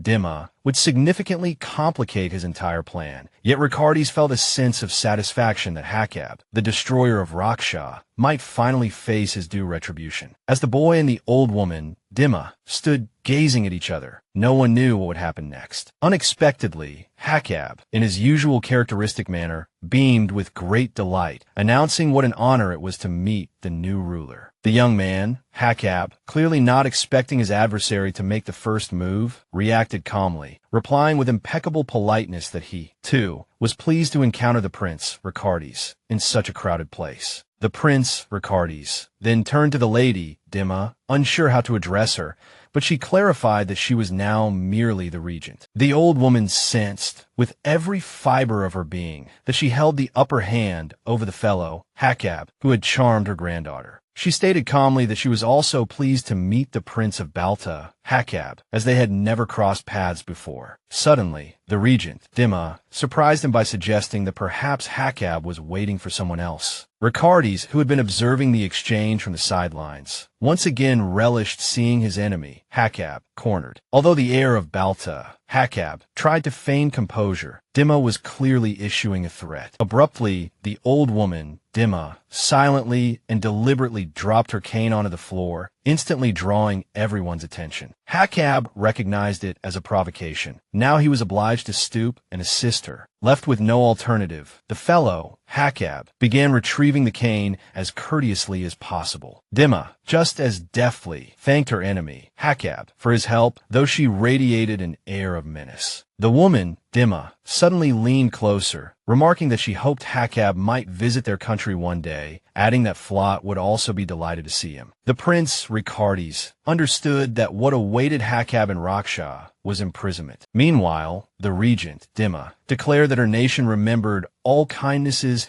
and offenses inflicted upon it. Dimma, glaring furiously at the man, Hakab, added that she, personally, always settled her accounts. The look sent a chill down the prince's, Hakab's, spine, for he had never felt such fear before. Even today, nations wage war against each other for various reasons. A union of smaller states had been consolidated by a ruler named Bethlehem, and the remaining leaders came to be known as the Zulti. But at some point, unity began to fracture as the rulers failed to agree, a situation that persisted until the young and stern Dimma eventually ascended the throne. The young empress, Dimma, distributed vast sums from the royal coffers, accumulated over centuries, among her people. It proved to be such a fortune that the populace could have even founded a new nation with it. Many willingly bowed their heads to their new, wise ruler, Dimma. Thus, Dimma very skillfully revived her nearly collapsed state. But Hakab interfered with the nation's peace, igniting a civil war there. Now, the regent, Dimma, regarded the man, Hakab, with such fury that even Ricardes, standing a considerable distance away, could feel it. Due to the palpable tension, the prince's, Ricardes's, reinforced security detail positioned themselves behind him, just in case. Afterward,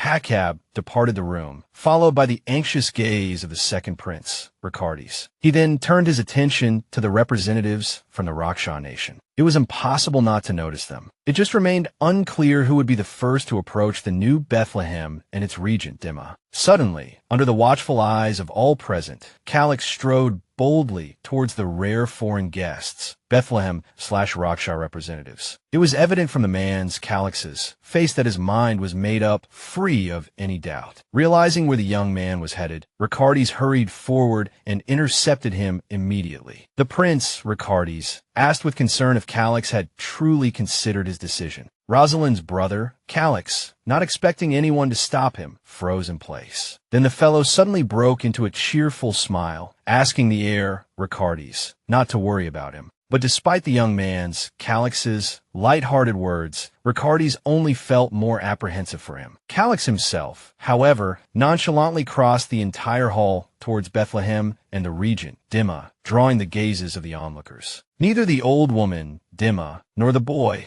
likely referring to someone accompanying Dimma, not Calix, showed any hostility towards the man, Calix, who approached to speak with them. From a distance, Ricardes couldn't discern what exactly Rosaline's brother, Calix, was discussing with the guests. But just then, the stern expression on the face of Rakshas's new ruler inexplicably shifted to one of delight. The prince was utterly astonished by this, as he hadn't anticipated such a turn of events at all. All the other guests in the hall also noticed that everything seemed quite amicable over where Calix stood. The key was that, initially, the young man had greeted the elderly foreign woman with impeccable courtesy. He bowed, introducing himself as Calix, the eldest son of her granddaughter. Those nearby immediately overheard, completely stunned by the revelation that this young gentleman was, in fact, related to Dimma. When His Majesty Prince Ricardes heard this, he was just as surprised as everyone else present. Ricardes knew it was his own oversight for not having inquired about Calix's family background. The prince suddenly realized that Rosaline, too, must be the great-granddaughter of Rakshas's former ruler. His Majesty grew tense as the circumstances surrounding the girl became even more perplexing. At that moment, an aide wondered aloud if Dimma would accept that her bloodline flowed in the veins of a representative from another nation. Just then, the old woman herself gently cupped Calix's cheeks, wanting to pinch them affectionately. The former ruler acknowledged that she did indeed see a resemblance to her granddaughter in the young man. Ricardes wasn't even sure if it was fortunate that his grandmother acknowledged this part of the kinship. A little later, Calix led his relative away, the boy admitting that the encounter had been difficult. However, the Bethlehem contingent was overjoyed to have unexpectedly met a descendant of their regent. When Rosaline and Calix's mother married, she had changed her name from its Raksha form to a local one. Yet, Burton, Calix's father, had not forgotten his wife's past and often called her by her true name. Suddenly, Dimma asked why no one from the boy's family was present at the official event. The boy replied that his father couldn't attend, prompting the old woman to complain that he was always busy. Dimma commented irritably that the Earl wasn't taking proper care of her granddaughter, and her great-grandson, Calix, realized she strongly disliked his father. Calix suspected this might be why the Earl had a bad feeling, just as the regent abruptly called out to him. The young master hadn't expected the old woman to ask when she could meet Rosaline. The former ruler immediately noticed that, for some reason, the boy didn't have an immediate answer for her. Her great-grandson did hesitate, afraid of losing the goodwill of this potentially useful relative. Finally, he reported that Rose served in the prince's personal guard and could not leave her post. Therefore, despite his considerable apprehension, Calix proposed escorting his great-grandmother to Ricardes' estate. The young man implied that the lady in question was also looking forward to meeting the regent, which still somewhat surprised Dimma. Consequently, the old woman smiled, saying she wouldn't mind traveling that far to see the girl. At last, the next morning, an aide informed the prince in a trembling voice that Calix would be bringing the guests from Raksha to them. Unlike his knights, Ricardes himself had grown accustomed to the possibility that his younger siblings might do something unconventional. The prince merely sighed, while his aides realized with horror that they couldn't refuse the visit. The prince himself decided it was an excellent, albeit sudden, opportunity. But it remained a mystery to His Majesty how Calix had managed to lure the Raksha guests to him. By this time, the boy had already brought the regent of Bethlehem to the estate and was helping the old woman alight from the carriage. She remarked that he reminded her of his mother, which pleased the young man to hear. Just then, Calix made his next move, stating he had always wanted a birthday gift from his great-grandmother. The old woman asked when her great-grandson's birthday was, and he replied with a sweet smile that it was coming up very soon. At that moment, the boy noticed some movement in the direction of the manor house. Approaching them was Ricardes, who had personally decided to bring his finest knights out to greet the guests. With a polite smile, His Majesty stated that he was very pleased to see residents from Raksha on his territory. In response, the young ruler, Bethlehem, thanked Ricardus for having absolutely no objection to receiving them. Following this, the prince inquired if the old woman, Dimma, had traveled safely, considering the long journey. But in truth, what concerned the old woman most was not the conversation with the prince, but the meeting with Rosaline. The girl stood quietly behind His Majesty, Ricardus, when suddenly she looked up, having noticed something. Thus, to everyone's surprise, she lunged towards the regent, Dimma, something entirely unexpected. Almost right beside Dimma's ear, the lady deftly and quickly caught something in her fist, all without a sound. Ricardus was shocked that his knight, Rosaline, had breached etiquette in such a peculiar manner. As the girl had to explain what had happened, she opened her palm to show the regent. It turned out that in the lady's palm lay a black wasp, whose venom was extremely dangerous to humans. Upon seeing such a rare insect, Bethlehem's cheeks immediately flushed with interest. Rosaline instantly noticed that despite the wasp's danger, the boy, Bethlehem, truly liked it. She then offered to handle the wasp for the ruler, and he readily handed over a pouch. Without asking further questions, the young lady placed the wasp into the pouch as it was already subdued. Now that the situation was finally resolved, Prince Ricardus was glad things hadn't turned out worse. After all, regarding everything that had transpired, the old woman, Dimma, merely remarked that the day was full of surprises. Ricardus, whose heart, along with his aides, had nearly stopped moments before, immediately agreed with the regent's assessment. A few minutes later, everyone except the knights moved to the garden for tea. Calix approached Bethlehem and whispered that this place was filled with beautiful flowers. The boy, Bethlehem, was immediately intrigued, but he asked his grandmother, Dimma, for permission to go for a walk. When Dimma agreed, they departed. Prince Ricardus thought to himself what a fine young man Calix was. Meanwhile, the old woman, Dimma, initiated the conversation herself, as she was left alone with His Majesty, Ricardus. Ricardus realized she was implying that he should have been the one to accompany the boy on the walk, but he merely smiled. The regent noted how quickly this fellow could analyze situations and deftly change the subject before speaking. Dimma immediately demanded the prince speak frankly, as she did not wish to waste time. The old woman warned that her nation, Raksha, would not aid Alenia under any circumstances. Prince Ricardus was surprised by the confidence and conciseness with which the lady conducted the conversation. He assured Dimma that he needed absolutely nothing from her, so she could relax. The prince confessed he had known nothing of his guest's arrival, but was nonetheless pleased to see them. Prince Ricardus suggested the old woman relax with a cup of tea, as that was all he desired. Dimma suddenly understood that this visit to Ricardus's estate was already enough for him. So, though she did not let down her guard, Dimma still thanked the gentleman for the opportunity to rest. The prince noticed the old woman even close her eyes, to appear more relaxed while they sat. The regent surreptitiously studied His Majesty, Ricardus, as she did not know what kind of man he was. Ricardus himself, completely unaware of Dimma's secret scrutiny, behaved naturally. The prince allowed himself to watch how sweetly and joyfully Rosaline admired the insect. He hadn't expected this girl could one day interact so freely with the ruler of another nation. But since the lady was trustworthy, he wasn't worried about young Bethlehem, lost in his thoughts. Ricardus even permitted himself a smile, for he enjoyed seeing Rosa smile. Suddenly, Dimma's stern voice pulled His Majesty from his reverie. Too late, the prince realized his mistake, having utterly forgotten he was not alone. The old woman confessed she had been constantly worried that some accident might befall Rosaline. She admitted she had come primarily to thank the heir, relieved that the young lady was safe and sound. He found himself unable even to respond when the old woman remarked that Ricardus was looking after the girl for his own sake. In response, the young man merely flushed crimson to the tips of his ears, though he knew well he shouldn't betray his emotions. Conceding his failure, the prince asked if his feelings were truly so transparent. To this, Dimma replied that no matter how he tried to conceal it, everything was written plainly on his face. Just then, Rosaline unexpectedly interrupted the important conversation between the old woman and the prince. Startled, the prince asked in alarm what had happened to the young lady, and she, utterly unembarrassed before the members of the royal family, showed them what she held cupped in her hands. It turned out to be a tiny, endearing baby bird, which the young lady had discovered lying amongst the leaves. Dima immediately remarked that it looked very much like it had accidentally fallen from its nest. The young lady confirmed this, adding that she had done her best not to leave her scent on the chick, lest the mother bird abandon it. The heir was flattered that Rosaline had wanted to show the bird to them first. Suddenly, the girl declared that the little chick reminded her very much of Ricardi's. His Majesty hadn't expected this at all and grew even more flustered by such a confession. But then, the prince felt Dima's heavy gaze on his back and realized she did not approve of this turn of events. And so, the young man urged Rosaline to quickly return the chick to its place, lest they incur the old woman's displeasure. As the young lady departed, the regent watched her thoughtfully, but, for some reason, said nothing. Meanwhile, the young lady easily and swiftly climbed onto the very branch from which the chick had fallen. The heir pleaded with the old woman not to reveal his secret to anyone, but she had no intention of doing so. However, Dima abruptly stated there was something the prince needed to know, and he looked towards her. Before her granddaughter Sebek's wedding, the former ruler had asked her what exactly she liked about the earl. Sebek had replied without hesitation that Burton simply seemed like a good person to her. The prince's grandmother, Dima, now told him, Ricardi's, that sometimes simply seeming good to the right person was enough to be chosen. Ricardi's felt a flicker of gladness at this. Yet, he had no desire whatsoever to find himself in the same position as that earl. Dima found it admirable that the second prince was intellectually equal to many, a quality she appreciated. She understood she would have to make a calculated decision, but the old grandmother had little time left, having already lived a very long life. The old woman asked Ricardi's if he knew that she had once been buried, yet had risen again. The heir had heard something of the sort, and replied that the regent must have had her reasons for doing so. It was all the fault of Kakab, who had tried to destroy the weakened Ruxar, while the ruler of Ilibania had been too afraid to offer aid to his neighbor, even though it could have benefited him. Dima confessed her desire to take those who had brought chaos upon her country to the grave with her. She wanted to attempt this for the future of New Bethlehem, where everything was just beginning. Only then did the prince realize the regent hadn't returned merely to overthrow the current order. His Majesty knew perfectly well that his grandmother's body was old and no longer possessed its former strength. But with her formidable willpower, the old woman was prepared even now to stand up for Raksha.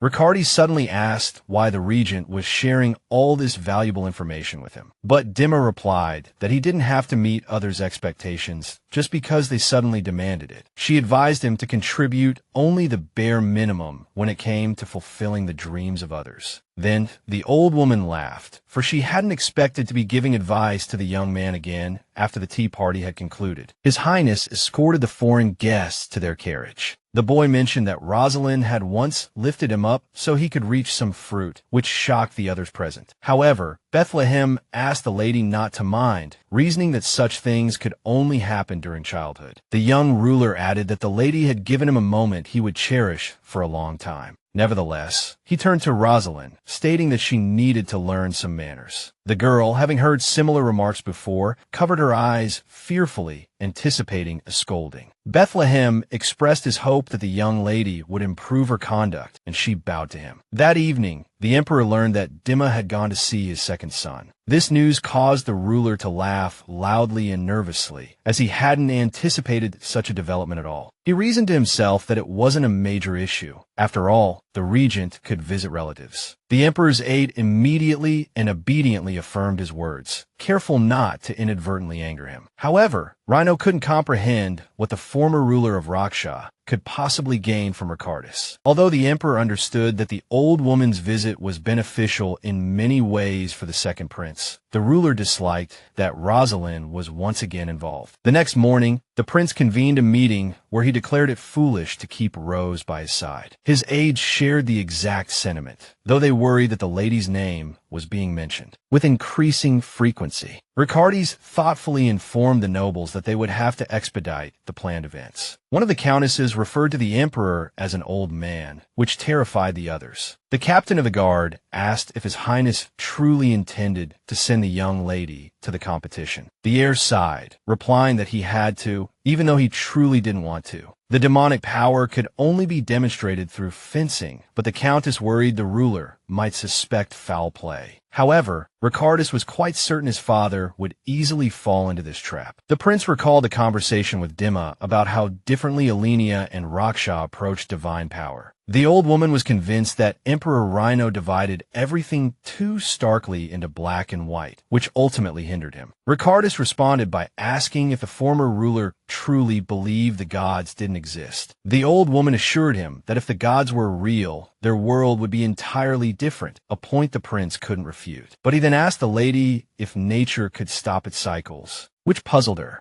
Dima smiled, remarking how utterly amusing it was to hear such words from someone from another country. She then answered cryptically that everything in the world was interconnected, and humans had little influence over it, which Ricardus listened to quietly. A maid suddenly interrupted his thoughts, asking if he was seated comfortably. The aides were extremely anxious, as this was the first time they had dressed the heir, who usually refused such assistance. The boy looked at his reflection in the mirror, then requested another necklace to complete his look. Consequently, when Rosaline saw the prince, she couldn't look away, captivated as she was by anything that glittered. The heir had aimed for precisely this effect, and felt exceedingly proud of the impression he had made. His Highness openly gazed at the girl's face, radiant with joy, her emotions clearly expressed. Then, not wanting their silence to linger, the boy asked the lady how she was feeling. Rosaline replied that she felt very well, but Ricardus still asked her not to overexert herself. Somehow, after this, the prince hinted, somewhat awkwardly, that he would still be very pleased if the girl could win. From this, the lady concluded that the competition held great importance for His Highness. She needed to try. Ricardus hadn't missed how this young lady was full of passion for him, which pleased him greatly. But before Rosaline could enter the arena, His Highness suddenly stopped her, gently placing a hand on her shoulder. Afterward, he tenderly kissed the girl's forehead, something the lady hadn't expected at all. His Highness told Rose that this kiss would be her talisman, so she absolutely had to win now. These words made the lady incredibly happy. She stood stunned, unsure of what to say. A few seconds later,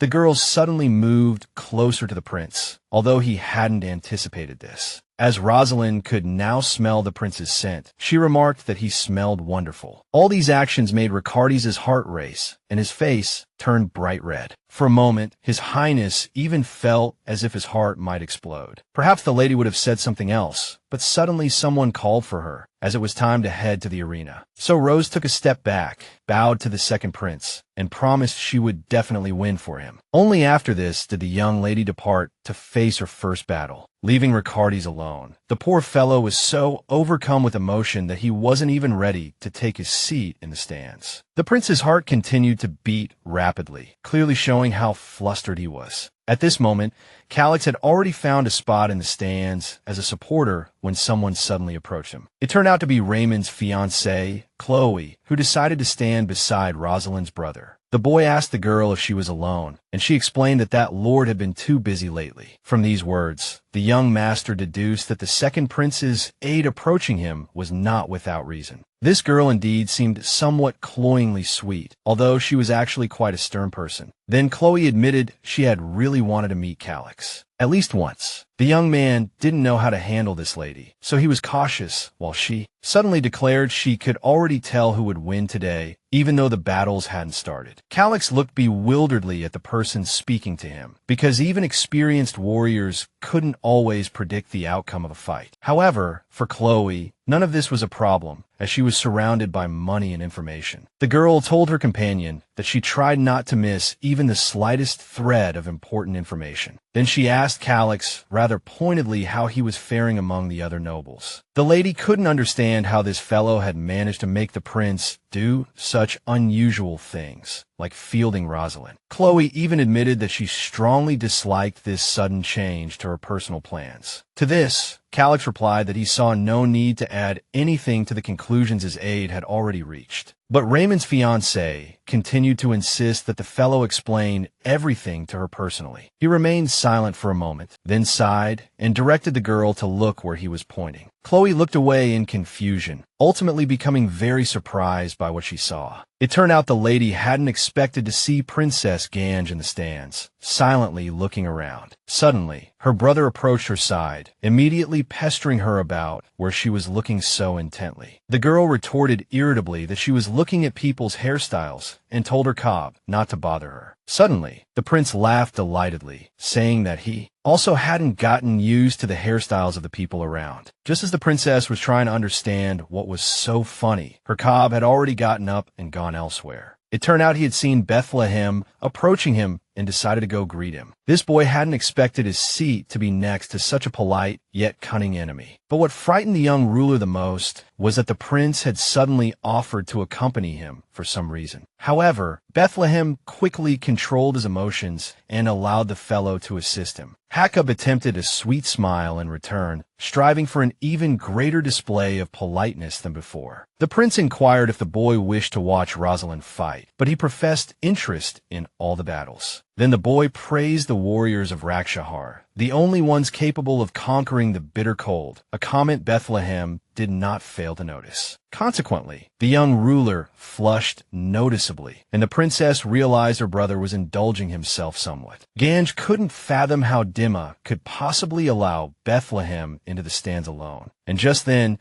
the child unexpectedly looked towards the girl, meeting her gaze entirely by surprise. Thus, the lady had to quickly arrange a smile upon her face, while inwardly feeling a pang of pity for the boy. But then Jacob launched into a tale about how he once had the opportunity to visit Rakshahar. Bethlehem listened to these stories, smiling genuinely, for the events described were quite amusing. Suddenly, the prince mentioned encountering Float there during his first journey, which took the boy aback. The son of Balta's ruler adopted an endearing expression, clearly trying his utmost to charm the child. He remarked that he believed Float had done her best for Rakshahar, but luck had simply not been on her side. The girl had received little support during her reign, and then she had attempted to seek allies externally. Now Jacob diligently feigned sympathy for the ruler, who had been ousted due to her connections with Balta. Once more, the prince implored Bethlehem to consider Float's motives and try to forgive her. The princess listened to her brother, astonished at how smoothly and skillfully he lied. Finally, the boy requested only that he be heard out, and the child even pretended to deliberate. Abruptly, he whispered something about a withered mandrake, startling Jacob. The child then explained that they referred to mandrake as a very expensive medicinal plant growing in the mountains. He suddenly concluded that, to the son of Balta, Ilibania was merely a withered mandrake. The boy meant that the country, though having lost some strength, remained a formidable opponent. Bethlehem then stated that Jacob was mistaken to think him merely a spineless puppet. The child glared furiously at the boy, declaring that Float no longer had any allies in Rakshahar. Seeing such a commanding little ruler truly delighted the princess. And Bethlehem himself concluded that his attendance at the competition had not been in vain, for he had seen the true face of Balta's prince and thus promised to repay this debt. To this, Jacob muttered that the child was clearly Dima's student, as only she could plunge him into such dejection. At that moment, Ganj, no longer caring about appearances, burst into loud laughter because her brother had lost. After a few more fights, Rosaline emerged victorious once again with remarkable ease, knocking her opponent to the ground. The announcer expressed surprise that not even 5 seconds had passed since the start of the bout. Nevertheless, he declared the girl's victory and informed everyone that she had now advanced to the finals. The crowd, already fond of the formidable lady, erupted in cheers upon hearing the news. They thought the coolest part was how Rosaline would silently salute after each battle. Calix cheered with all his might from the stands for his sister, overjoyed by her continued effortless victories. Chloe, who was also helping him, was surprised the fellow had even bought posters of the lady. Suddenly, she overheard a boy behind her remark that he wanted to marry Rosaline when he grew up. This made Raymond's fiancée chuckle, and she laughed, saying Calix's sister was perhaps a bit too old for the prospective groom.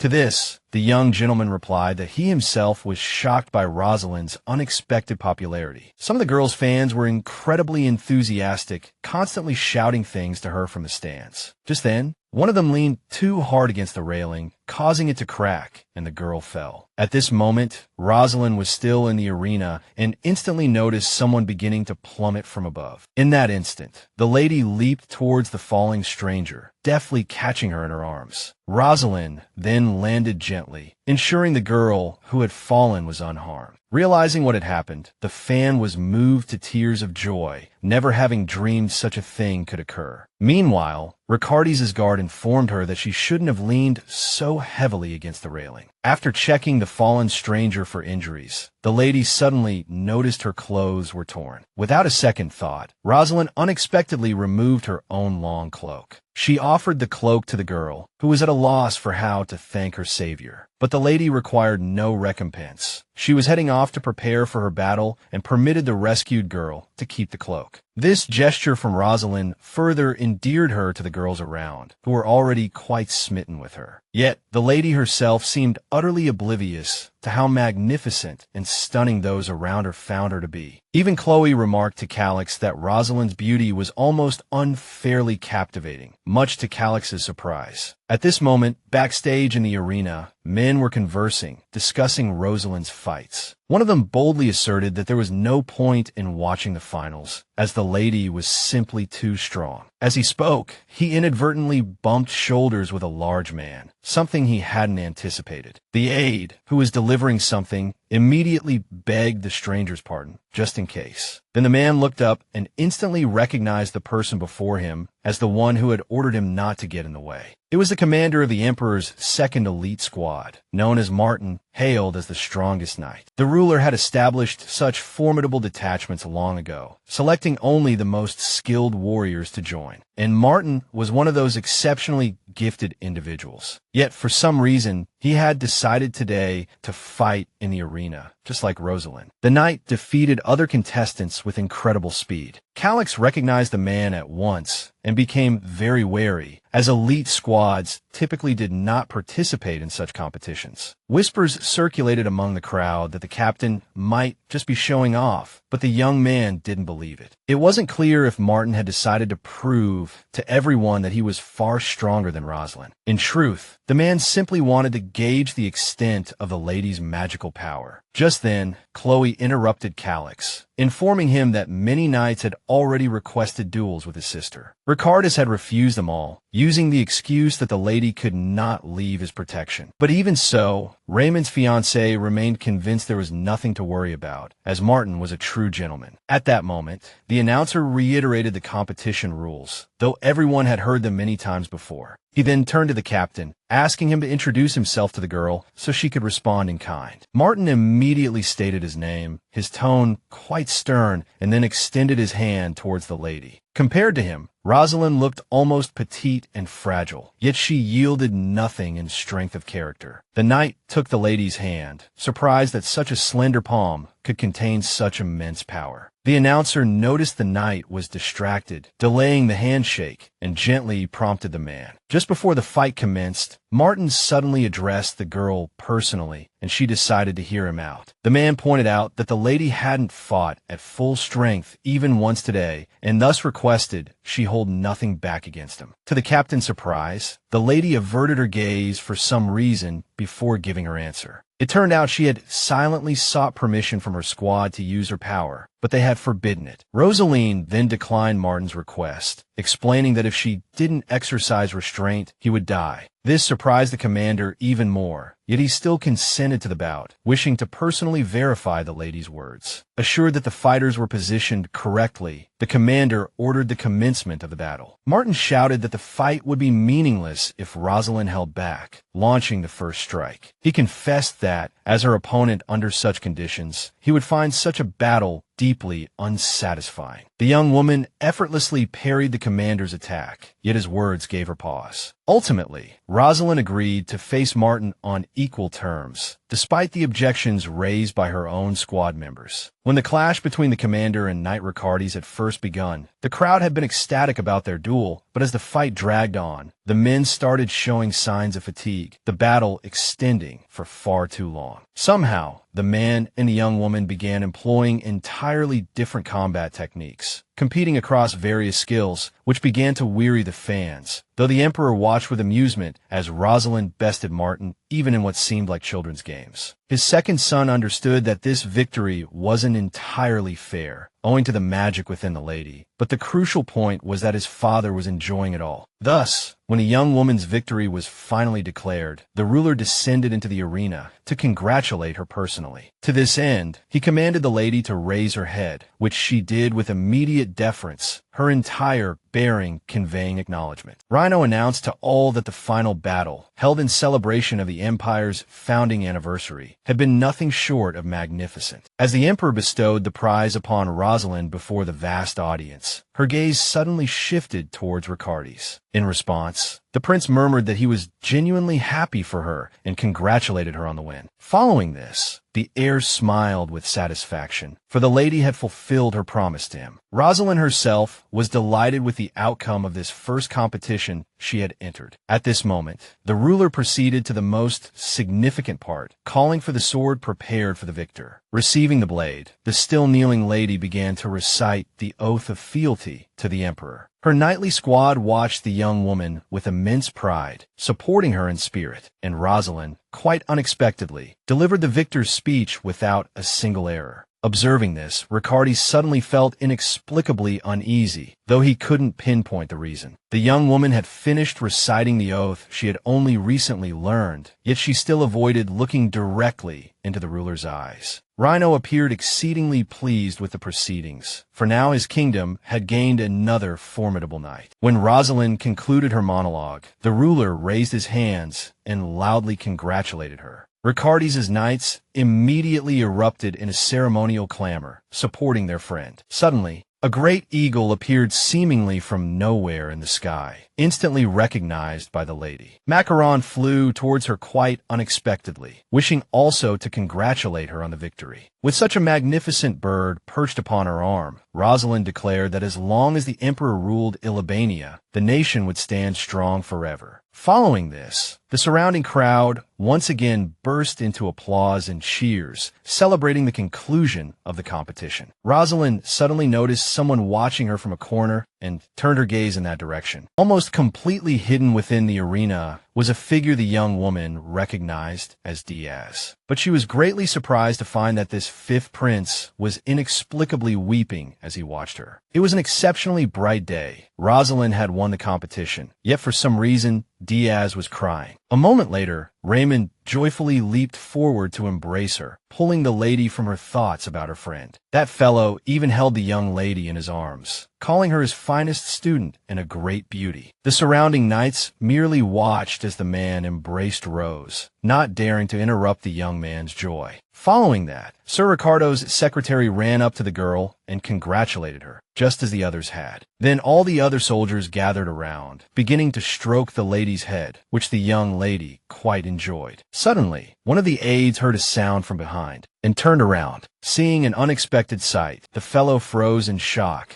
and the other knights grew visibly tense, so much so that they all froze in place. But Rosaline was delighted. It turned out to be the young Bethlehem and his great-grandmother, the regent, who had also come to congratulate the girl. The boy cleared his throat before addressing the young lady, as he was still quite nervous. He then confessed that Rose's astonishing combat and skill had indeed left a deep impression on him. This was the little ruler's last day in Ilebania, which disappointed Calix somewhat. But the knights were not at all opposed to the guests returning to their side, as they feared them. Dimmer reported that her granddaughter Fleet had been overthrown, but they still had much work to do. Then the old woman took Rosaline's hand, examining it closely and remarking that it was the hand of a great warrior. She assured her that whatever difficulties the lady might face, the young lady could handle anything, to which Rose responded with a smile. Dimmer looked her sister and brother, descendants of Zerti, up and down, smiling as she finally wished that the fire within their hearts would never be extinguished, no matter the weather. The grandmother was certain that all kin from the Raksha nation possessed a powerful spirit within them. Just then, Hakub, taking advantage of his country's customs, kissed Elpidio on the cheek as a greeting. The first prince was visibly taken aback,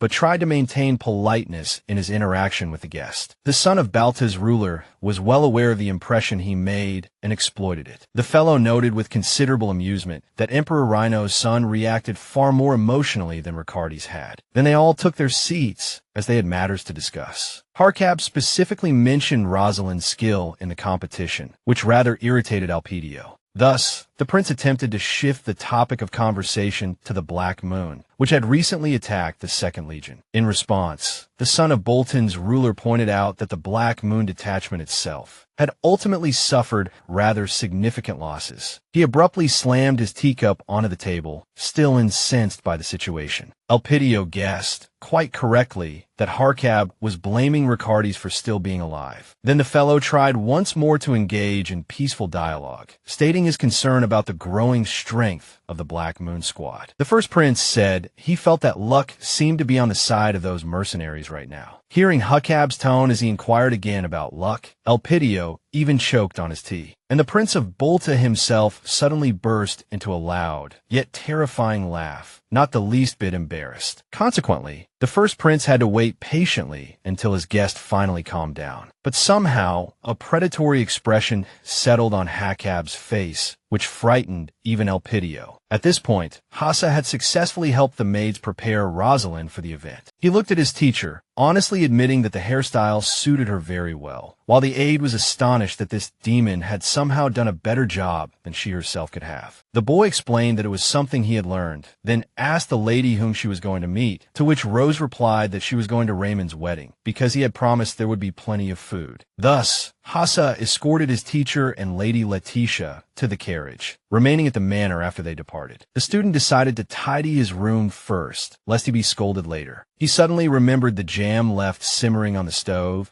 the very kind Rosaline had desperately wanted to taste, and dashed towards the kitchen, halting near a particular wall. The boy recalled a shortcut behind it that led straight to his destination. He hesitated for a moment, but resolved to use magic to pass through the wall, knowing the passage was deserted. Hassa had achieved considerable mastery over his abilities, so he executed the simple trick flawlessly on his first attempt. But the boy never expected someone to be waiting for him in this very spot, leaving him no time to react. The enhanced mercenary, Kaba, seized the opportunity, striking the student hard on the back of his head. Completely immobilized, and in a corridor where no one ever passed, he couldn't even cry out for help. Hassa had no idea who his captor was, but suddenly he saw the master of the mercenary who held him fast. Prince Balta approached the boy openly, confident they wouldn't be discovered here. He took his time, explaining that while they could have handled things more discreetly, this approach was far safer. He needed Hassa precisely to discuss something important without witnesses. Rosaline. Gazing upon Raymond's manor, Rosaline was utterly stunned, much to the host's delight. He courteously invited Rosa and her student, Letitia, inside. Letitia, for some reason, appeared rather timid. The host promised to show the ladies his garden later, but for now, he led them into the building's interior. The manor's servants immediately greeted the arriving guests with cheerful deference. Observing the protocol, the student, Letitia, deduced that Raymond's family must be ancient indeed, judging by such proficient attendance. Suddenly, a sharp sound startled the lady, signaling the start of a musical performance. The girl turned to behold an entire orchestra, invited specifically for the wedding. The ensemble amazed her, but what astonished Letitia most was when a fellow bearing a striking resemblance to the groom suddenly began to play an instrument himself. The student, Letitia, was unimpressed by such an opening. It struck her as far too ostentatious. Meanwhile, the stranger happily announced that the performance had been personally conceived by his brother, who was getting married that very day. Unlike Letitia, Rosaline thoroughly enjoyed the joyous atmosphere. Somehow, amidst this lovely celebration, only the young lady, Letitia, felt ill at ease. At one point, Raymond and Chloe began murmuring sweet nothings to each other, intensifying Letitia's longing to return to Prince Ricardus's palace. The newlyweds suddenly declared they couldn't properly entertain their guests just yet, which shocked the girl, Letitia. She tried to find a seat at the table as quickly as possible, hoping no one else would startle her. Meanwhile, the bride and groom were completely lost in their own world, impatient for the ceremony to begin. For Letitia, pretending not to notice throughout the event felt like genuine torture. As Chloe sat down with the ladies at the table, Rosaline abruptly requested permission to ask a question. To the students' Letitia's profound embarrassment, the lady, Rosaline, inquired why the bride and groom touched their lips together. Chloe smiled, attempting to explain that it was something lovers commonly do. Following this, Rosaline, sought clarification on whether kissing the forehead was also a similar display of affection. Letitia and Chloe immediately leaned closer to the lady, Rosaline, demanding to know who exactly had kissed her, whereupon the lady, Rosaline, confessed it was the prince, Ricardes. The bride, Chloe, found this hard to fathom, believing Ricardes could win any heart with his handsome face, yet she conceded that His Highness, Prince Ricardes, likely cherished Rosaline very deeply. Overhearing these conversations, Letitia realized she was learning far too much new information. Chloe suddenly remarked that it was quite normal for a prince to kiss a knight's forehead, which startled the students so much that she sprayed her tea everywhere. Unlike her teacher, Letitia fully understood that the bride had misspoken, while Chloe abruptly declared that next time, the lady could return the kiss to Ricardes in the same manner. Naturally, Rose immediately and sincerely believed that this was indeed how she should have behaved all along. She pondered seriously that it meant a great deal if those close to her cared for her well-being. The secretary did her best to pretend that kissing a prince's forehead was perfectly normal behavior. Returning in the evening, Letitia felt utterly exhausted. Rosaline asked for her forgiveness, explaining that they had spent a long time selecting the ladies' attire, causing the girls to return late by carriage. Chloe had insisted on gifting her friends dresses, which was why their selection process had taken so long. Because of her teacher's words, the student inadvertently recalled the entire day's events again and quickly lowered her head. They parted ways upon arrival, as it was already quite late. For the same reason, Rosaline headed back to her own room, but suddenly saw Hassa waiting for her in the corridor for some reason, so she stopped beside him. The lady anxiously asked what had happened as the boy rose from the cold floor. The demon confessed he had lost something very important to him and couldn't find it himself, so he requested the lady's help. Since the teacher couldn't leave her student in trouble, she immediately agreed to assist. Rosaline initially followed the boy in silence, but soon noticed they had been walking for far too long. So she anxiously called out to Hassa, asking what was really going on, as she had begun to suspect something. In response, the demon turned around, tearfully begging the lady to forgive his actions. But Rose needed no explanation, for she had already seen everything with her own eyes. It turned out to be Caleb, the very person she had been trying to avoid speaking with, who suddenly stepped out to meet the lady. Rosaline was extremely surprised by this and didn't even respond to the prince's greeting. Instead, the teacher carefully observed the boy, Hassa, as she hadn't expected him to do such a thing. And all he could do in response was cry, saying he was terribly sorry for what he had done. Hassa confessed he thought that if he told the lady the truth, she would never have come with him. It was hard to tell from the girl's furious face exactly what she was thinking at that moment. To the boy's surprise, she didn't scold him, but instead flicked him on the forehead. The demon clenched his fists with all his might to keep from crying on the spot, as the lady ordered him back to the dormitory so the students wouldn't worry too much. Rosaline smiled, telling him she would head over soon as well. As soon as the boy ran off, the prince approached the lady, pleased that they could finally meet. Only then did the lady finally offer a proper greeting to the guest from a foreign land. Meanwhile, Hackub attempted to kiss the lady, but she stated it was completely unacceptable to her. She explained that in Ilibania, people avoided unnecessary physical contact, and besides, they were not particularly close. The heir then asked if the lady would permit him to touch her should they become closer. The girl recalled the moment His Highness had kissed her forehead and gave an affirmative answer to the prince's question. Since the lady did not wish for her meeting with Hackub to drag on, she asked him what he wanted,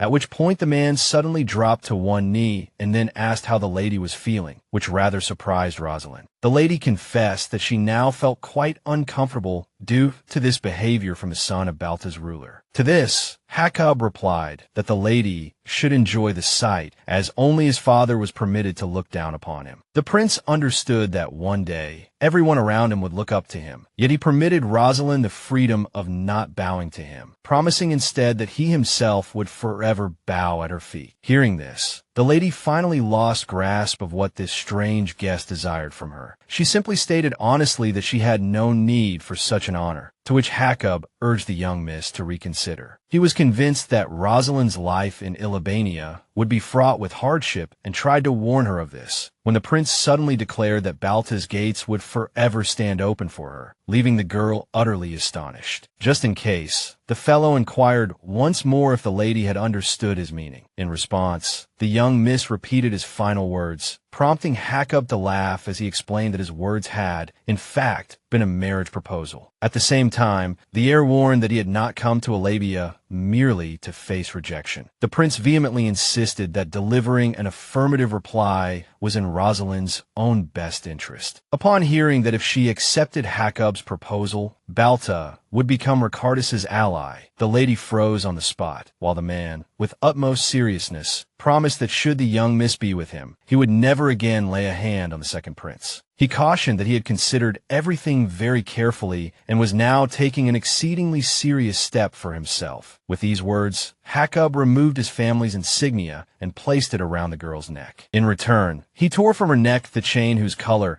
so closely matched Prince Ricardus's eyes. Rosaline voiced her objection, but at this point, the prince temporarily concluded their conversation. He then returned to his own chambers, while the lady remained standing in the middle of the courtyard, utterly lost as to how she should handle any of this. What disturbed Rosaline most now was that Jacob had exchanged her necklace for his, the necklace the lady had cherished. However, now back in a manner, she asked Hassa whether he had joined the Black Moon. But the boy immediately answered in terror that it wasn't so at all, that he had never even considered such a thing. Jacob had convinced him that his teacher was being treated very poorly because of her demonic nature. The guest was certain that Ricardus's power would one day come to an end, and at that time, the lady would meet her demise. Hassa was fiercely loyal to the young miss, and so, more than anything in the world, he did not wish such an end upon her. He relayed all this to the girl, who sighed and explained to him that the Knights of the White Order lived solely for the second prince. Just as the lady was saying that what the boy had done went against this principle, he noticed her hands trembling violently. Rosaline had already made her decision. She would go to Jacob, and this caused her immense sorrow now. Hassa noticed something was wrong with his teacher, so he nearly began to cry again. He grasped her hand,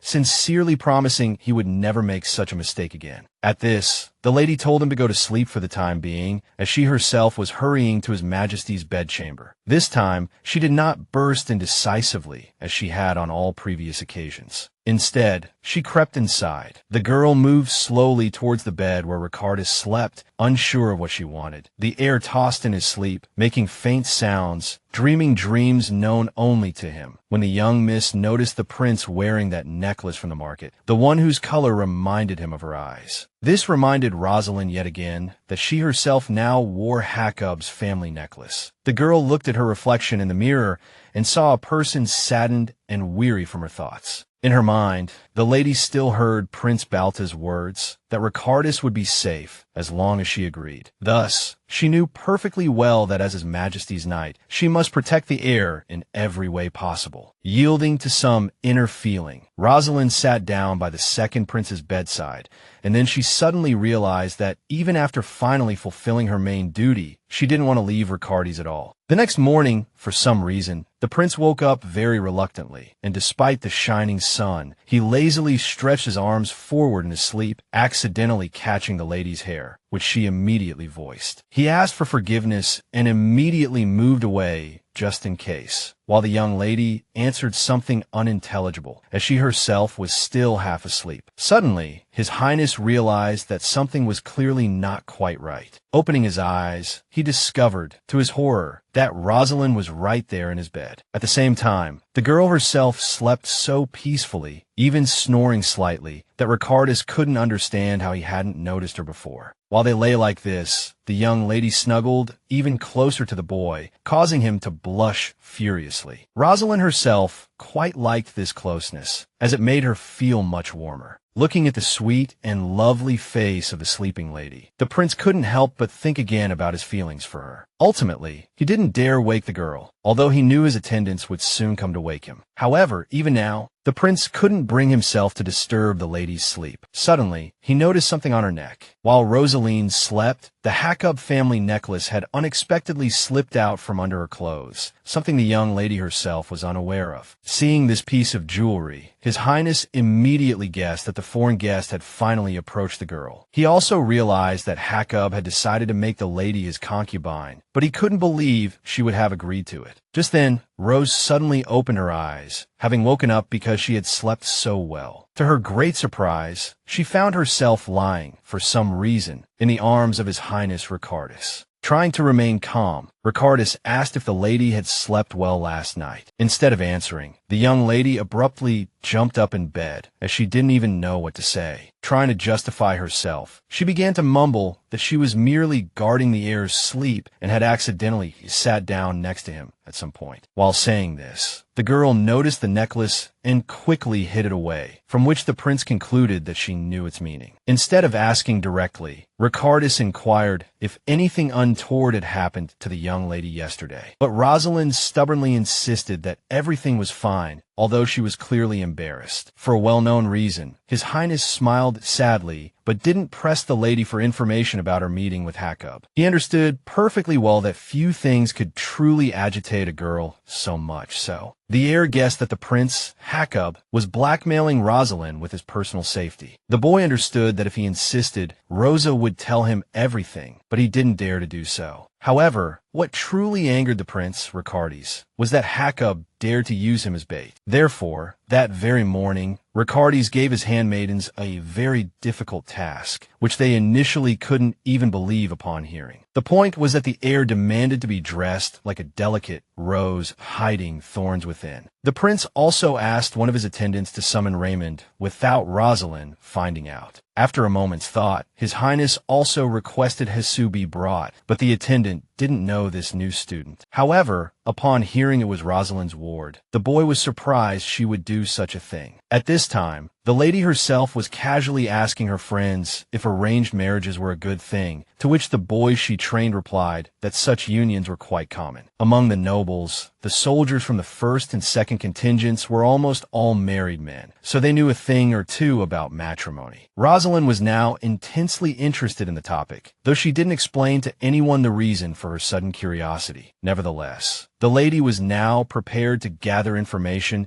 as earnestly as possible to figure things out for herself. A friend of one of the knights suddenly betrayed him, revealing he had many girls before his wedding, which surprised the young lady. Raymond joined the conversation, exclaiming that in the modern world, marriages of convenience could not be permitted. Rosaline tried to argue that many such unions still existed, but the Lord gently assured her it was all prejudice. The gentleman declared loudly that one only gets one chance to meet their true love and must not lose it. But one of the knights suddenly countered Raymond, stating that, in fact, love alone does not decide everything. Just as Rosaline wanted to ask him about it, the Lord quickly dragged the man elsewhere. When they returned, the soldier began proclaiming that marriages of convenience could no longer be allowed. The lady tried to remind him that this fellow held a different opinion just moments ago, but he immediately retracted his words. Suddenly, Raymond interjected again into the conversation about love and marriage, asking the young lady to listen carefully. He stated that one should not accept something from others if they cannot yet achieve it themselves. All this made the girl ponder deeply over what had been said, so much so that on her way to Ricardus, she removed Hackub's necklace. The lady held it in her hand for a moment, wondering what to do next with this piece of family jewelry. Then she tucked it into a hidden pocket so she wouldn't see it again for the time being. Only after doing this did Rosaline knock on the door to His Highness's office and push it open to enter. The young lady was truly taken aback when she saw how the heir was dressed today. She was even quite dazzled by the incredible splendor, instinctively shielding herself with her hand. Rosaline even felt as if she were in a beautiful dream. The man before her was that handsome. The lady was also perplexed that there was no one else in the room besides the heir, to which he replied that everyone was simply very busy. But the girl couldn't understand at all why His Highness's personal guard had left him for some reason. To this, the prince remarked that this was precisely why he was glad the young lady had come, as now someone was protecting him. Afterward, the man mentioned he was expecting a lady, hence he had prepared well and laid out a spread of various delicacies. But the girl couldn't immediately start eating, as she couldn't comprehend what was happening around her. Then the prince personally picked up a berry and brought it to the lady's lips, urging her not to just stand there frozen. Ricardus very seriously asked the young lady to taste the treat from his hand, winking kindly at her. The girl, still in complete shock from everything happening, obediently opened her mouth and ate the berry. Suddenly, the heir asked if the lady wanted to tell him something, which surprised Rosaline. The man, his beautiful eyes shining, said that she could tell him anything at all. Only after all this persuasion did Rosaline confess that Jacob had proposed to her, causing the prince's face to contort with anger. But his only comment on the matter was that he should have figured it all out himself. Rosaline anxiously asked if it was really so bad that a prince from another country had proposed to her. But the heir calmed the young lady down and asked her to tell him exactly what the man had said to her, to which she replied that the gates of Balta were now forever open to her. This made Ricardus even angrier, as he realized Jacob was trying to lure the child with sweets. Finally, the lady added that if she went to Balta,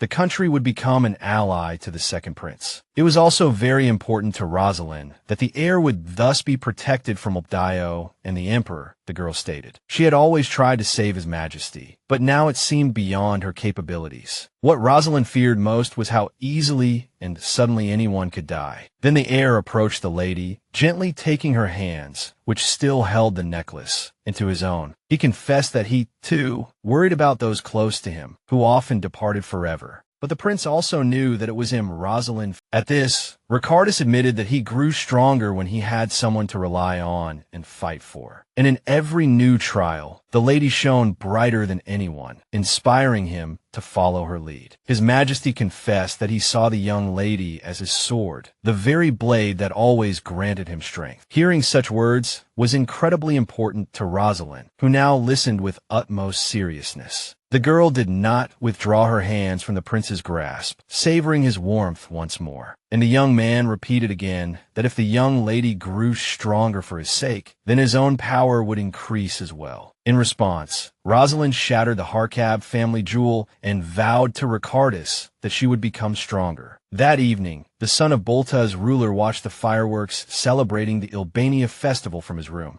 Now beside him was the fifth prince, whom Ricardus had also invited to watch the display. But Diaz replied that he couldn't find joy in anything at the moment, as too many things troubled him. Recap then consoled the man, saying he hadn't expected Rosaline to agree to leave with him anyway. But these words only angered the fifth prince further, as he disliked being toyed with. However, instead of erupting, Diaz suddenly grew quiet and announced they had unexpected guests. In response, the Prince of Bolta merely feigned distress, always prepared for such occurrences. He deliberately extinguished all the candles in the room, making it harder for the assassins to navigate. But the fifth prince stopped Recap from advancing, stepping forward himself and demanding his allies stay put. Consequently, Bolta's heir turned to his enhanced mercenary with a grin, also telling him to remain seated. Meanwhile, the man effortlessly dispatched all the assassins, only dropping a bottle of champagne into the resulting pool of blood. He picked up a vase, poured water onto his hands, and washed the blood from his fingers. Diaz hadn't noticed how he'd ended up in front of the mirror, thus unexpectedly catching his own reflection. The fifth prince's face was spattered with blood from the fight, yet his expression remained as serious as ever. The next morning, when Calix entered his room, he was utterly astonished by the sight. Inside stood a naked man, inexplicably holding a bottle of wine. In his surprise, the young gentleman immediately shut the door again, even though it was his own room. Calix couldn't comprehend what he had just seen or why this man was here. It turned out Macaron had once again assumed a male form and entered Rosaline's brother's room, not forgetting to bring a drink. The young man himself was not pleased by such a guest, but could do little about it for the moment. He asked when the reflection had arrived, to which Macaron cheerfully replied that it had just come. Then a shadow leaped up, suggesting they go for a walk, prompting Calix to tell him he should get dressed first. The brother didn't want anyone seeing him with such a strange and half-naked individual. However, he knew why Macaron had sought him out, so he handed the necessary package to his guest. The reflection was unusually pleased to see the very dangerous dagger embedded with shards inside. Calix remembered his sister telling him about these weapons once, which was when he learned of the magic held within such blades. But Macaron suddenly mused aloud, questioning if what was imprisoned within the weapon could truly be called ordinary magic. The young man hadn't expected this reflection to be surprised by humanity's achievements in magical research. To the boy's astonishment, the shadow abruptly cut its own hand, startling its brother Calix, who instantly leaped towards the guest in terror, wanting to help, but it was already too late. However, Macaron flicked his friend's forehead, explaining that such poison had absolutely no effect on him. The brother tried to argue, recalling his sister mentioning that even a slight scratch should have been fatal. But Macaron wasn't human at all, placing his resistance to magical poisons on an entirely different level. The boy closed his eyes, intending to examine the blade more closely, reopening them only after a moment. Afterward, he concluded that the blade was nothing special and shattered it. That night, Macaron, in his cat form, slept in Rosaline's room, utterly indifferent to his surroundings. But then, memories flooded the reflection's mind, and it awoke upon hearing a scream. Macaron witnessed the same vision Rosaline had once seen, one depicting their desperate need to flee somewhere. None among the fleeing figures understood why or from what they were running, yet everyone desperately tried to hide, to remain unseen. Only one among them pondered the reason for their flight and thus glanced back slightly. The boy was horrified by what he saw, tears even welling in his eyes. Somehow, the scent of blood was so overpowering it induced dizziness. Now, recalling this entire episode, Macaron leaped onto the windowsill and began gazing thoughtfully at the moon. This morning, the maid were discussing the news of a sudden attack on a foreign prince. It was reported that the culprits were swiftly and silently apprehended by the White Knight squad, earning Ricardi's even greater respect from everyone. Harcab himself was all smiles, telling Ricardi's he hadn't expected such care and concern. The Prince of Balta, Harcab, blew another kiss into the air as a greeting, which again displeased Ricardi's. The guest, Harcab, stated he wished to return the favor, just as the second prince, Ricardi's, had done for him. At this moment, Harcab was analyzing Ricardi's behavior, even considering that Rosaline hadn't told him about the marriage proposal. This fellow, Harcab, hadn't anticipated this, so he smiled sweetly to himself as the girl, Rosaline, now seemed even better in his eyes. Then, His Highness Ricardi's suddenly produced a pouch, claiming the guest, Harcab, had dropped it. Harcab clearly remembered never having dropped anything, intentionally or otherwise, so he became intrigued. To the boys, Harcab's horror, inside were fragments of his family's jewelry. Thus, he had no choice but to feign that he had indeed lost it. Then the son of Balta, Ricardi's, asked displeasedly who had found the ornament. Ricardi's replied that it was Raymond. Harcab then went on the offensive, stating he too had found something belonging to his lordship, Ricardi's. He slowly retrieved from his pocket the very piece of jewelry he had recently taken from Rosaline herself. All the while, the prince's, Harcab's, face was wreathed in smiles, though he felt offended by the rejection he had received. However, the Prince of Balta, Harcab, had no intention of giving up so easily, so he continued to suppress his emotions. Ricardi's, struggling to cope with his own feelings, silently accepted the ornament. At this moment, Chloe was relaxing in His Highness Ricardi's office, calmly sipping tea. Suddenly, the entrance door was flung open violently, and the second prince, Ricardi's, himself unexpectedly appeared in the doorway. After his conversation with Harcab, the heir, Ricardi's, was furious and made no attempt whatsoever to hide it from anyone. He abruptly turned towards his assistant, Chloe, and the man immediately sprang to his feet, not wanting to provoke his lordship, Ricardi's, any further. Ricardi's prompted the young man, his assistant, to speak, mentioning that Harcab was far angrier than he himself was, a fact the prince hadn't anticipated, as the assistant had inexplicably remained silent. The prince then whirled towards him sharply, shouting. This finally compelled the fellow to say what needed to be said, and only then could His Highness release a breath. regaining at least a sliver of his composure. Just then, Chloe called the prince. He had tasked her with discovering who had attempted to assassinate their guest. In response, the heir remarked that since the culprits only wanted Harkab's life, they should have simply finished the job. Only after finally venting his fury did His Highness begin to focus on what the lady was saying. Raymond's wife responded with a sly smile, chuckling softly as something amusing occurred to her. To further pique the prince's interest, the girl winked at him, stating she had news concerning Rosaline. Upon hearing the lady's name, the prince became visibly flustered, asking if his secretary truly intended to mock him again. He turned away, trying to hide his blush, but the girl continued, explaining they had finished Rose's gown and that Raymond's wife was now lamenting how such a beautiful young lady somehow lacked a male companion for the event. His Highness couldn't bear it and demanded his assistant tell him the truth, to which she laughed. Afterwards, Chloe added that she had said what she intended to say, and thus, it was time for her to leave. Suddenly, as if remembering it casually, the assistant recalled that Sir Nestor was also without a partner for the dance. The moment Ricardes heard that the knight had investigated Rosaline's schedule and then gone to buy flowers, the heir shot up from his seat. He yelled at the lady that this was how the conversation should have started, before dashing off abruptly. Finally, the assistant was left marveling at how skillfully Chloe had manipulated the prince into action. At that very moment, Nesta had indeed purchased a large bouquet and presented himself before Rosaline. Hesse, standing beside his teacher, greeted the young man with extreme displeasure. The lady asked the knight what was the matter, and he, looking very worried, offered her the enormous bouquet. Witnessing this, the boy, Hesse, thought he ought to report to his superiors that someone had run off to buy flowers during work hours. But then, the student recalled with dread how Ricardes himself might already be fully aware of everything, given that the second prince somehow knew Harkab and Hesse had spoken, despite the boy concealing it himself. Then, with tears welling in his eyes, the demon, Hesse, began begging His Highness's forgiveness for what he had inadvertently done. But much to the boy's astonishment, the heir forgave him, just as Rosaline herself had done earlier. The prince had also commanded his aides in a stern tone to maintain silence about the unpleasant incident. Now, Hesse felt he could not fail the master who had granted him a second chance. Just then, the student heard Nesta ask the young lady if she happened to have a partner for the Founding Day celebration. Instantly, the demon, Hesse, interjected himself into their conversation, declaring that his teacher had been invited long ago. Barely concealing his fury, the boy advised the blond man, Nesta, to seek his fortune elsewhere. Furthermore, the student snatched the bouquet from the man's grasp, eliciting a strong protest, but Nesta had no time to object. Hazar seized the opportunity to announce that it was time for Rosaline to resume her work and that he would take care of the beautiful flowers. Nestor realized the boy was desperately trying to drive him away from the lady, which infuriated the man immensely. To get a word with the lady, he requested her permission, wanting to know who her partner was. The young lady didn't answer immediately, turning instead quite suddenly towards her student, as she herself wasn't entirely certain. Abruptly, a man approached Rosaline from behind, announcing loudly that he would be the one accompanying her on Founding Day. It was none other than Prince Ricardes himself, and a mere knight possessed no right to argue with His Highness. The heir, Ricardes, looked surprised, remarking that he had assumed Chloe had already informed Rosaline they would be attending together. He then carefully placed a hand upon Hesse's shoulder, only to withdraw it quickly, lest anyone take notice. It was His Majesty Ricardes' subtle way of expressing his profound satisfaction with the work this demon, Hesse, had accomplished. Hesse responded with a pleased smile, gratified that he had lived up to the expectations placed upon him. Soon, the festivities commenced, with many attendees making their way towards the statue of their god, Idolabum. On that same day, Raymond took his final vows, solidifying his union with his wife, Chloe. The girl herself was delighted to cement their marriage in this manner, as dictated by long-standing tradition. It was Rosaline's first time attending such a formal event, and her eyes sparkled with fascination and happiness. Before the assembled guests, Chloe and Raymond offered their prayers, finally becoming husband and wife. Following this was the official part led by Ricardes, who had volunteered to bestow his blessing upon the newlyweds. The The young man, Ricardes, presented a flower to each of the newlyweds, delivering a ceremonial speech for the occasion. Finally, the heir employed his magic, transforming the flowers into white doves which he released into the air. The couple watched with joyful smiles as their marriage was blessed by divine power. All the guests shared in the couple's joy, for it was truly a beautiful spectacle. A little later, a beaming Chloe thanked all the guests who had come to share in their celebration. Raymond himself stood slightly apart, savoring the ongoing merriment, when suddenly someone called his name. Turning, the Lord saw his old friend, the fifth prince, approaching to offer his personal congratulations to the groom. Sir Raymond immediately offered sincere thanks to his esteemed friend, the fifth prince, for taking the time to be there that day. At this moment, Raymond could still count the fifth prince among those close to him, and so he smiled warmly at him. However, he had heard rumors that the young man, the fifth prince, had begun collaborating with Recap for some unknown purpose. Consequently, the Lord felt a flicker of concern for what the future might hold, and he embraced the young man tightly. The fifth prince, unaware of the heavy thoughts weighing on his friend Raymond's mind, was taken aback by the force of the embrace. The Lord, meanwhile, confessed how glad he was that the fifth prince had kept his promise and come to congratulate him on this day. Calix was also present at the celebration, listening with displeasure to the whispers circulating among the guests. Then, the female companion he had brought, Macaron, drew nearer, asking if Rosaline was aware that her brother, Calix, attended without a partner today. The young man, Calix, told the girl, Macaron, not to mock him, but she retorted that she was merely stating the truth. Yet, the young gentleman was not pleased to hear speculation that he was drowning his sorrows in drink. Attempting to change the subject, Calix inquired why the shadow, Macaron, was assuming human forms so frequently, but she seemed unsure how to respond. Abruptly, Macaron confessed she was feeling bored and had decided to pursue her own simple diversions. When a young man, Calix, asked where his companion intended to go, Macaron replied that she wished to explore the place a bit.